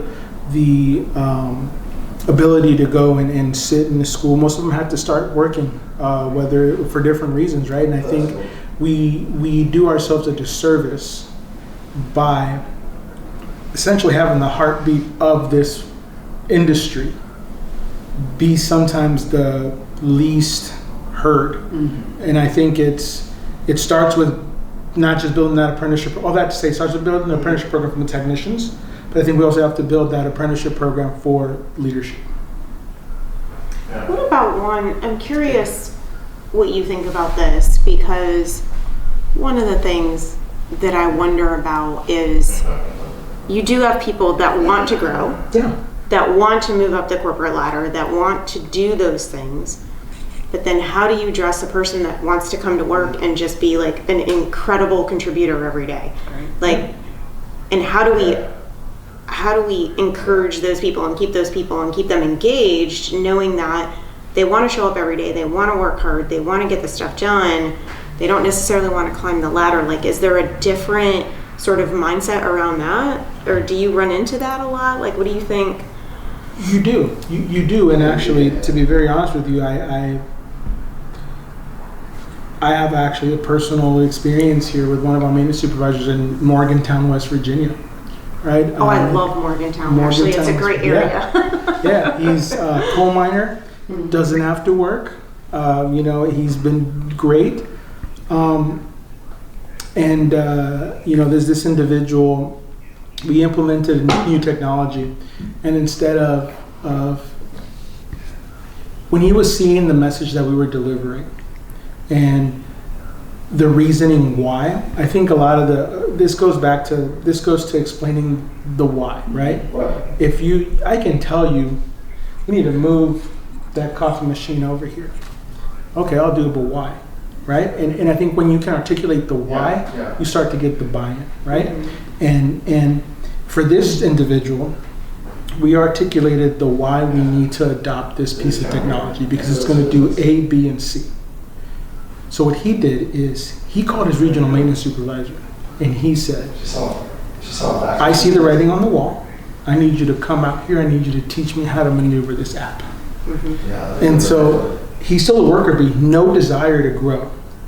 But because he knows the why, he was able to adapt and at least stay within his comfort zone, but still be able to perform to what the expectations are.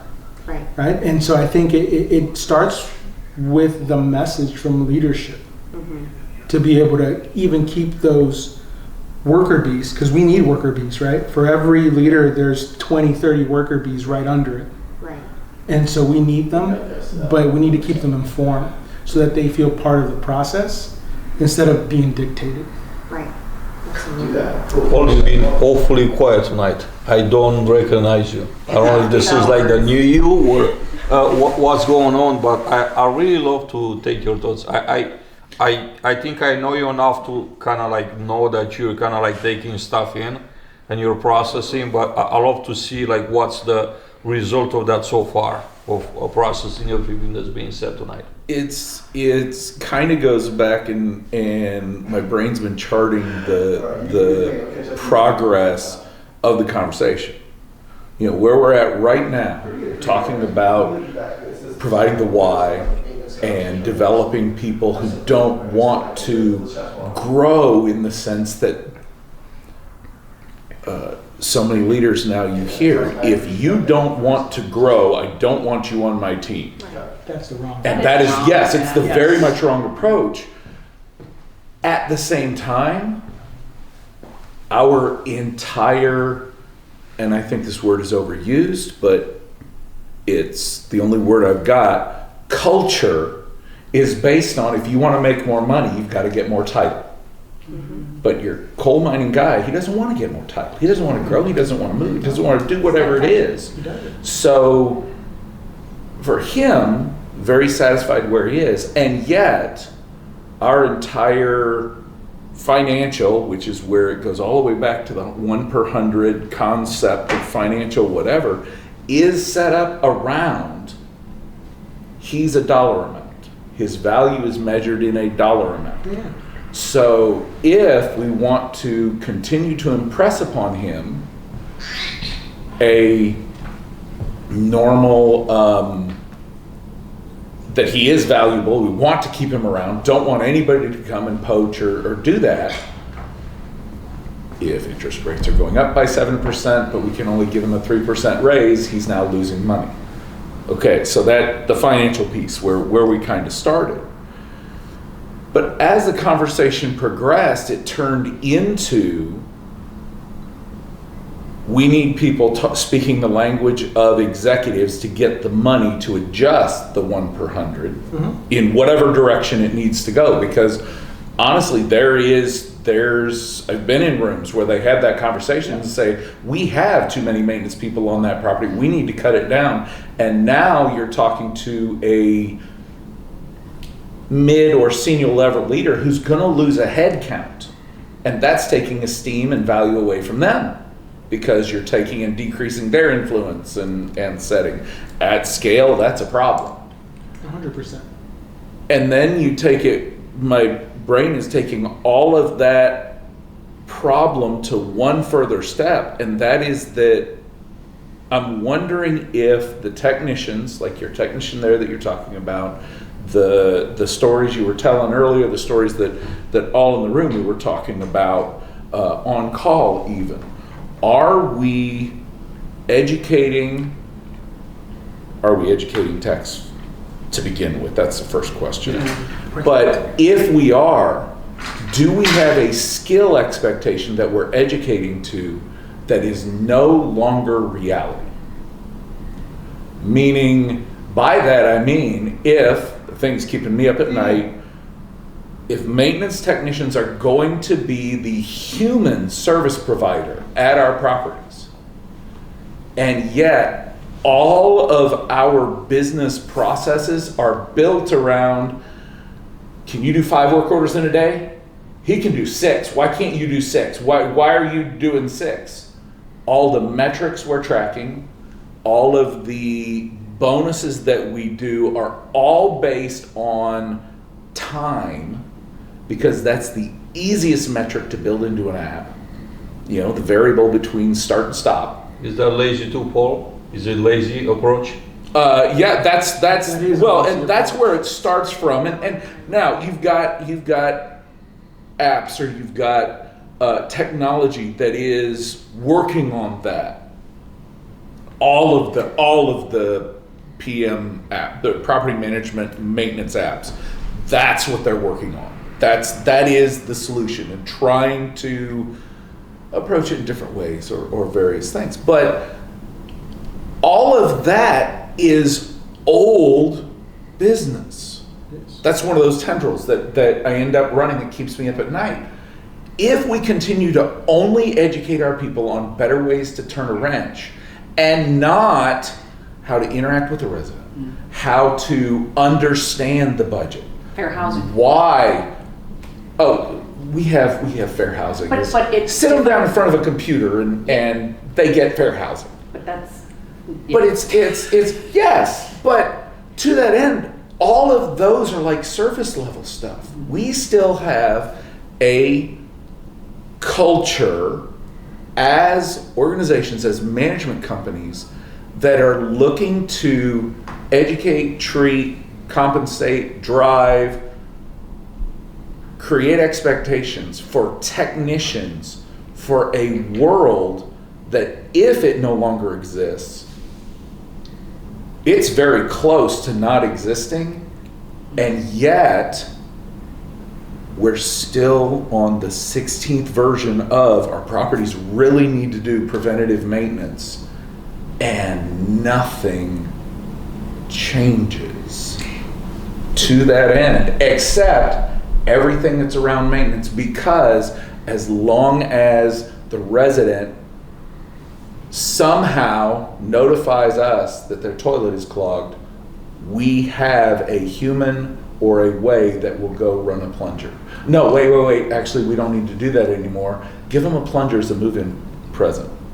And Have them do it themselves, then they can do it because themselves. That won't go wrong. Well, and so okay, so that all of that is what was going in the head. Yeah. That right there is a lack of having executive leadership at the table pushing back on that, right? And I think what you're seeing now in the industry is you are starting to see companies understand that maybe I do need a director, national maintenance director, maybe I do need a national VP of facilities, and they're hiring these people that unfortunately some companies make it lucky and get somebody who understands financials, who understands this and that and the third.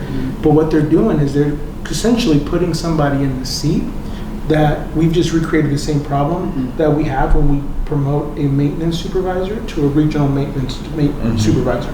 Without developing. Or what they do, they here, hire some, like a structural engineer Yes. out of college, and they're Yes. like, you're gonna run maintenance. Correct. And they don't know the they've industry. they've never swung a hammer. Correct. And I think what it's gonna It's take, like, yeah. how can you lead facilities teams if you've never been in their shoes? 100%. And I think what I think this goes back to to what I said earlier about something that keeps me up at night is the people saying we do it this way. We've always done it this way. It's good to see you, Charles. Is we've always done it this way, and it works. We've always done it this way, and I think it's gonna take those few disruptors, the J's, right, the different people to come in and say, you've always done it this way, but that way is wrong, and let me explain to you why. And to Adrian's point, being able to put those certain individuals in these positions to now start jogging people's minds, whether it's a executive and the operations side for a multifamily company or a facilities leader that is really trying to take his level to the next game, to be able to start jogging those thoughts and have people wanting to understand the reasoning behind why Jay's been successful. Well, you've been successful. I have a question for you guys, Yeah. because this is one of the things that I always thought was kind of a no-brainer, and obviously other people have proven me wrong. But when I first started in the industry, I worked for a company where leasing, marketing, management, sort of the office, we'll call it, had a direct line up, and then your facilities and maintenance had a direct line up, and your maintenance supervisor and your property manager were like partners. Yeah. the maintenance supervisor didn't report to the property manager. And I will tell you, when I got out into the other parts of the world and was like, why do I have a maintenance supervisor reporting to me? Because I don't understand what he's got to do every day. Not for nothing, but like, if you ask me how to prioritize your work orders, I'm not your girl. I don't plunge toilets. I have no idea, and if you asked me to, I would fuck it up. Sorry, but like, I can't relate, and I can't empathize, and I don't understand what those things are. So, I think personally, when I look at the way that the industry is structured from a reporting perspective, that it's really screwed up to ask people to do that. And so there are companies out there that have that same structure in place, and I think they're highly successful because of that reporting structure. And I'm curious how, obviously I've been in the industry a while. I don't see it as much as I think I should. So I'm always curious, like, how much is that actually happening out in the field? Like, is that becoming more of a thing? Is that like maintenance and service? Yeah, so like maintenance and service is one reporting structure, and office, marketing, leasing is another structure. And they're two completely separate things. So your maintenance supervisor reports to a regional maintenance, reports to a national maintenance, or an RVP. So basically they're their own vertical. They don't report to manager, regional manager. And your property manager and your maintenance supervisor, facilities manager work together. And then like your regional maintenance and your regional property manager, they work together. When I started in the industry and that's the way that it was set up, and I went someplace else, I was like, this is horseshit. Like, I don't know why y'all are doing it this way, because that way makes more sense to me. You have VPs of facilities negotiating with 26-year-old property managers to try and train people. It's insane. And so, we were actually just talking about this like an hour ago. Yeah. And so, I think what happens is, right, is you get into this perception that, and I guess not a perception, it's a bit of it's reality, right? Where like the operations side, the leasing side owns everything because you guys own leasing, and like leasing drives numbers and leasing drives NOI, so on and so forth, right? So in return, it just makes perfect sense for maintenance to report up to the community manager, when that could be further from the truth. Like, personally, like I said, I used to get dragged through the coals. I think now I've been able to get buy-in in my place and the places that I've been at to acknowledge that facilities is what drives retention. Facilities is what drives, it's property management is maintenance-based, facilities-based, right? And so I think when I think of this, I think of AvalonBay. AvalonBay is one of those companies that are vertically integrated. They have their facility side. They have maintenance pods where they're doing centralized maintenance, and they also have the office operations side, right? But what I think AvalonBay, and I'm a fan of it because that's actually what I'm working towards in what we're doing here at Core Spaces. The one thing that I can be critical with AvalonBay is I don't think they figured out their dotted line connections. Because at every level, right, now we have two verticals, and what you have with the two verticals is the potential of them being siloed off, right? And then at that point, you now need to really establish a different dotted line. Whereas today, the dotted line is, okay, the maintenance supervisor reports to the community manager, but the dotted line is to the regional maintenance supervisor. Yeah. Now the dotted line is the community manager and the maintenance supervisor need to have that dotted line and be able to have that communication. But it doesn't stop there. It has to happen at different levels of leadership. Absolutely. The regional maintenance supervisor needs to have that dotted line with the regional manager.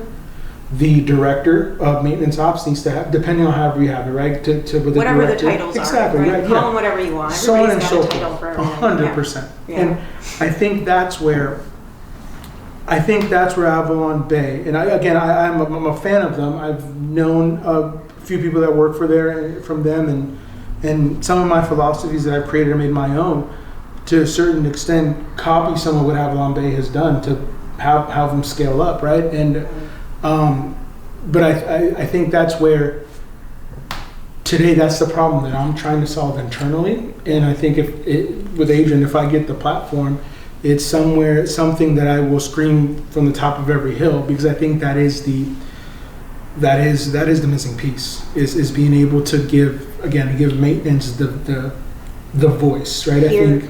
Here's one thing that I will tell you that you can use, and you can quote me. I'm happy to give you my information.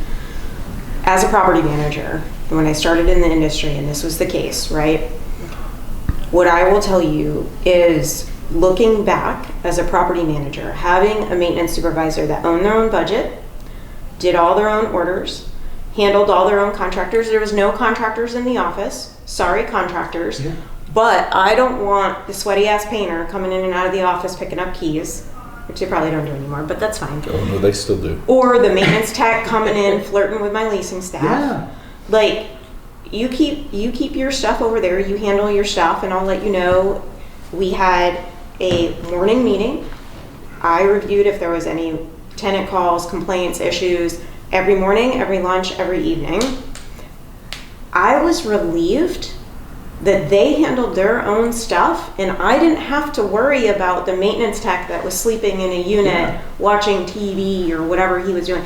I don't want to deal with that problem. You deal with your stuff, I'll deal with my stuff. You let me know if my leasing agents haven't walked the property or haven't walked their make-readies or haven't issued incident reports to the people that have the couch on the balcony or the grill on the balcony that they're not supposed to. You tell me, I tell you, we work together. That worked so well that it was a relief for me. I didn't have to do that and worry about that stuff. And when it worked well, and I will tell you, the persona of the maintenance supervisor in those situations was a different level. They were typically construction managers, project managers, people who could understand budgets, people who knew how to lead and motivate teams. It was a different persona than the groundskeeper that somehow got promoted because these people left or whatever, right? It was a different persona, and it was a different person that was in that role. And so I would say that I think it's something that people need to take more seriously than they have in the past. And I don't know why it hasn't gotten more traction, because even when we worked together, I think they were trying to do that. And I had conversations with our leadership when we worked together to say, like, this is something you should really consider, because I think it makes more sense to do it that way. I 100% agree. I 100% agree with everything you said. I think where it's gotten lost is, again, going back to the ownership, what's sexy, what brings investors in, what lands you that third-party contract, right? Is being able to overpromise that you're going to come in and operate at a lower and guarantee a certain type of NOI, and then in return, without having that same person on the facility side letting you know, like, hey, that's not possible. You have a central plant here and it hasn't been maintained, it's 15 years old, you're probably going to have to start to replace all of your pumps, and you're going to probably have to refurbish your cooling tower. Mm-hmm. And so, like, we need to budget that into deferred maintenance, or else we're going to start having our OpEx inflated on the facility side, right? So I think, like, that's what's missing. I think it's beating a dead horse, right? I think, like, at least from what I'm saying, and it has to come from changing the perception of what our industry has become. Do you think, let me ask you this, I'm curious your opinion on this too. Do you think that there is a sense of control as well? Yes, and so... Or perceived control, right? So I have all these things, and it's management, it's leasing, it's marketing, it's facilities, I have control of all these things, and I don't want to let go of control, because then if I pull out service and facilities, then I don't have control. So do you think budget? And you talk about like all things that matter: speed, quality, and cost. Mm-hmm. Right?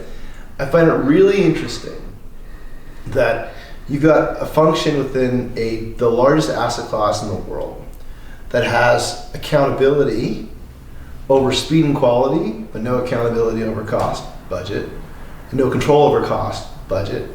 And then you've got, so when things go, and we used to call that the definition of being fucked. When you have all the responsibility, but or you have all the accountability but no responsibility, right? Yeah. That's the definition of being fucked. Yeah. Because you have no hope, because you've got accountability and no responsibility to make an action because you don't have budget.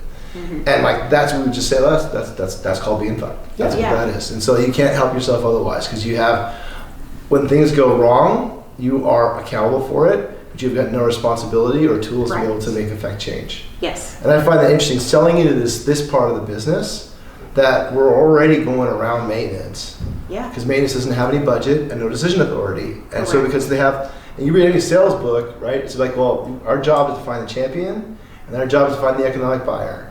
And my job is to sell Juan, and what we solve, and he'd be my internal champion, and then you got to go become my internal salesperson to find budget, because you don't have budget, right? And so like that's like a physical law in this business. Whereas other businesses, they've disaggregated that and they put speed, quality, and budget, speed, quality, and cost in one chair, because that chair has autonomy on decision making, and they've got the responsibility and the accountability in the same function, and they distribute that authority down. So I believe that there's something to do with the fact that every single profit center in this business is a building or a property, and that property has to be able to be ripped out and sold in its own single, right? It's got its own P&L and balance sheet. Yes. And I think that that's got something to do, which is why I think it's a physical law in this business. Business is this shared service model. Centralization is effectively, I mean, can I say it failed? It failed in maintenance, or it never got off the ground, or it's a false start, or it's a sputtering start. I would go with that as opposed to the fail. Okay, it's a I don't think sputtering. we ever It's a got sputtering this start pilot anyway. Yeah, it never turned over, right? Well, in very, very small segments. Yeah. Generally speaking, given the amount of fanfare that was going on around it, it felt like it was the next wave, and then it just completely ran out of gas. Yes. So maybe that's a better way to put it. It ran out of gas. And so that's my like exterior perspective. Is rarely rare to have like the disaggregation of speed and quality sits in one chair, and cost sits in another chair, which forces folks like yourselves to do negotiations all the time to affect change, which is really exhausting, because now you're competing with someone else's priorities. And again, you have burnout. And then you end up burning out, because it's a lot of east-west motion instead of north-south, and you end up just saying, forget it. I don't really, I've got to negotiate for a priority and their priority rather than what I'm being accountable for, which is speed and quality. So it's kind of interesting, kind of like to make it, try and simplify it to that level. Quagmire. It's definition of being fucked. It is definition of being fucked. I think I think what I would say to that, and again, this is coming from my personal experiences and my trials and tribulations that I've completed. Right, I think if you're able to put in the work and get through, then the tables switch, because now that we are deploying centralized models, I have asset managers, I have deal people, I have actual capital coming to me and saying, we want to bring this building in, but underwriting is not this. We just can't get it to line up. Can we build this into your centralized model and make it work? Right. And so now they're coming to me and asking me. Now they're paying attention. And are you guys fee managers? You guys own owner operators? We're owner operators, but we have, we have institutional investors, whether it's HSR, UCAN, or whoever, right? And we also have, we just closed on our, I can talk about it, it's public, it's all over LinkedIn. We closed on our open-ended fund, we just raised $1.6 billion. So open-ended fund, and I think in this market, to be able to raise that type of capital doesn't happen without some meat, some weight behind it. And I think I know a big portion of that is how maintenance is driving efficiencies, because in those investor decks, it's centralized maintenance. It's preventative maintenance. You guys are doing a lot of really cool stuff with centralized. They're allowing me to do a lot of, and that's the difference. Do you guys ever go to other field operations? How much is it? How much is it? They allowing you, and how much you're just like taking it on and making it happen, and making it happen, yeah. Like, worry about asking for forgiveness later. That's important, right? 100%. That's important, because I think this is what I learned from my professional experience. in the industry, like if you're gonna wait for permission and everything, this could be like a very long, painful wait. A lot of times never happens, but if you just kind of like do your own thing and then kind of let it play out, and sometimes it's great, and sometimes might get a slap or a wrist. So I'm curious, how much is it like actually you being like allowed to do certain things versus you're just kind of like taking things on your own and making it happen. Yeah, I think it's a fine balance, right? I think in order to be successful and to be able to and I say be allowed, right? In order to be allowed is you have to learn from all your failures and your trials and tribulations to then be able to now articulate to the executive team for them to buy into your vision, right? Because a lot of it is very much buying it, right? And so now I'm able to go into that executive room and present and say, hey, based off of this, that, and the third, I know that I can operate like this, and I'm gonna, amount this amount of savings, so on and so forth. But now that goes to the articulation portion of things, right? Like being able to be in that room and talking to CEO, CFO, president of the company to say, bet on me, give me the opportunity to actually show you that this works. I think on a smaller scale, whenever like deploying technology or doing a pilot, it's more of like, to your point, Adrian, kind of getting my hand slapped or asking for forgiveness. But I think in some of those trials of asking for forgiveness and showing that it's been successful, they've also been more open to allowing me to, giving me the room to be able to now sell what I think can bring value to our operation. So I think it's a fine balance of both, right? I think it happens at a smaller scale with smaller items, to then be able to have the floor and talk about bigger items like centralization and getting the buy-in, and talking about going from an operating model that has been the norm for the last 30, 40, 50 years and just completely destroying it and reshaping it. So it's a fine balance. All that to say, very long-winded answer. I love it, man. I have a question for you all. Are you hungry?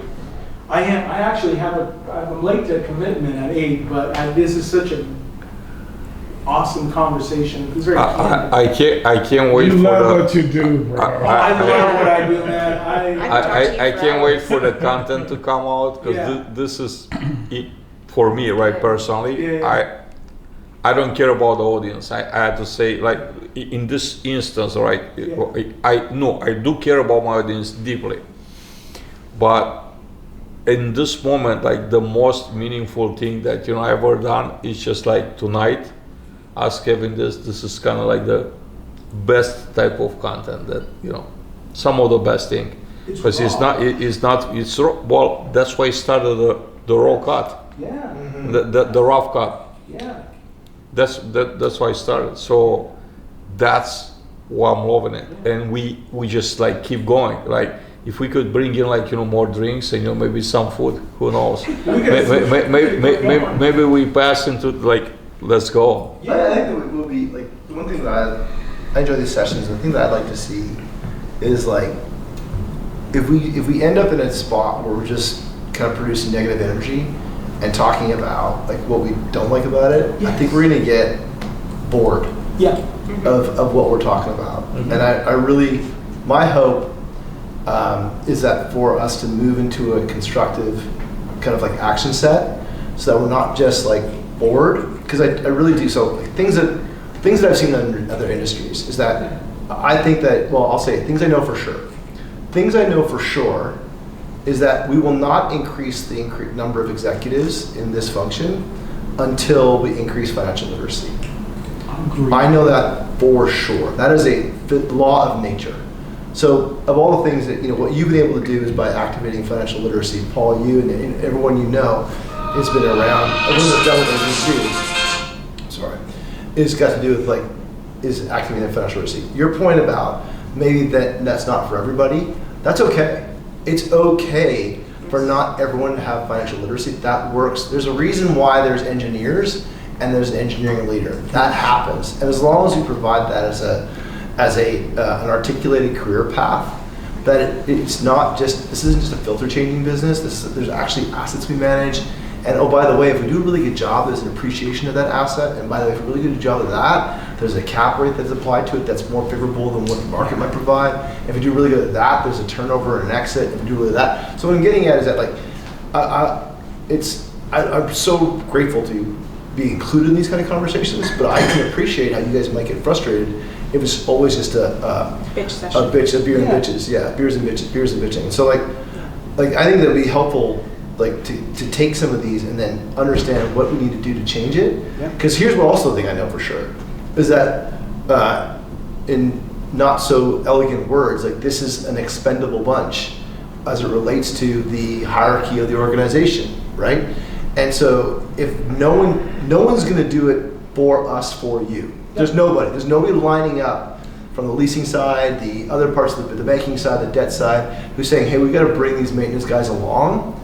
This is a bust down the door thing where you guys have to bust down the door and be a part of it and not ask to be included, please, politely, would you mind? It's like you got to kick the door down and speak their language, because the thing that I think what you guys would really appreciate is if you guys went to like other field services conferences and even see the respect that happens at the operations layer for what operations does. Like, you cannot run a railway with a revenue focus. It is a operations focus. It's about throughput, it's about production, it's about flow.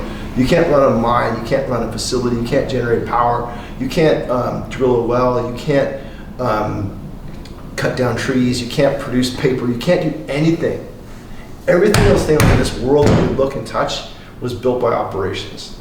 And by allowing us to be put in second place, we will continuously be placed in the second place because someone's gonna be the first dog at the bowl.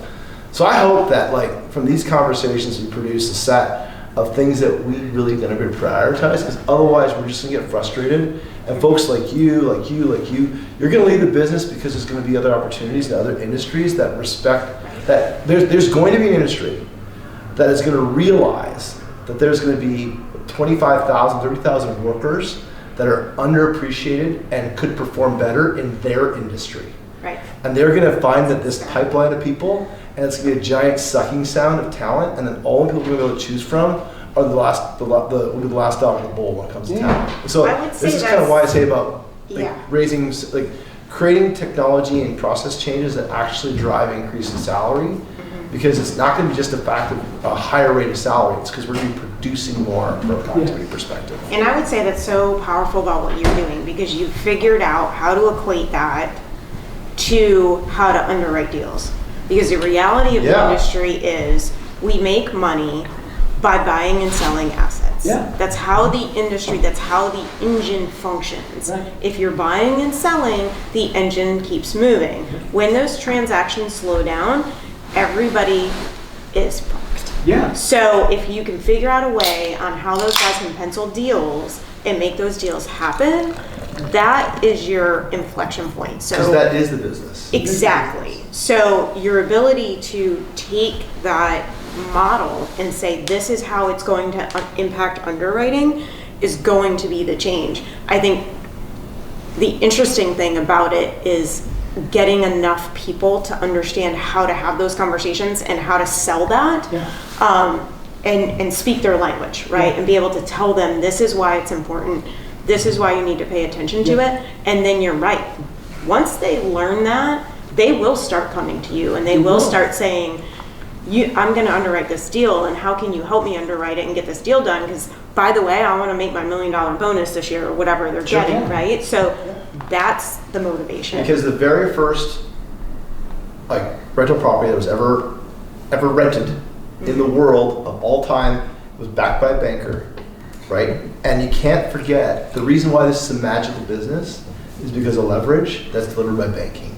Right. And so cannot forget this is a banking business. Right. And so if we think that we can operate as kind of like, I hope someone takes care of me, it's not going to happen. You're going to be used as part of the banking system. And you can hate the player or hate the game. You can't hate both. And so understanding that this is a banking business and that we're part of a banking function to create value that's leveraged up by the nature of debt. And that's something that is that's the law of gravity that we live with. And you may not want to opt into that financial reality of it all. And that's okay, but don't be upset about the way that the game works, because that's the game. So your point about like understanding like how the underwriting happens, I think that's like one of the things that like that it's responsible for the leaders to teach everyone this is the business that we're in, and the reason this is your part of that business, like a soccer team, right? This is you're a left back. Your job is to get that ball up the field and not get it across or be offside, right? That's the job. And so understanding your job and how it fits in the banking business, and if you want to go up, then these are the things you got to learn. If you don't, then you're just opting out, and that's okay too. Yeah. Do right the influence of what we do. Yeah. What are some bad ways, but great ways to do this? How do we brainstorm? And also, like Michelle had incredible insights, right? She hasn't been like an apartment maintenance, but she had a lot of incredible thoughts. And then she's been on a consulting site for several years. She deeply understands the business, and she is a support of ours. I know that, right? She could support us in our endeavors into making the case for maintenance.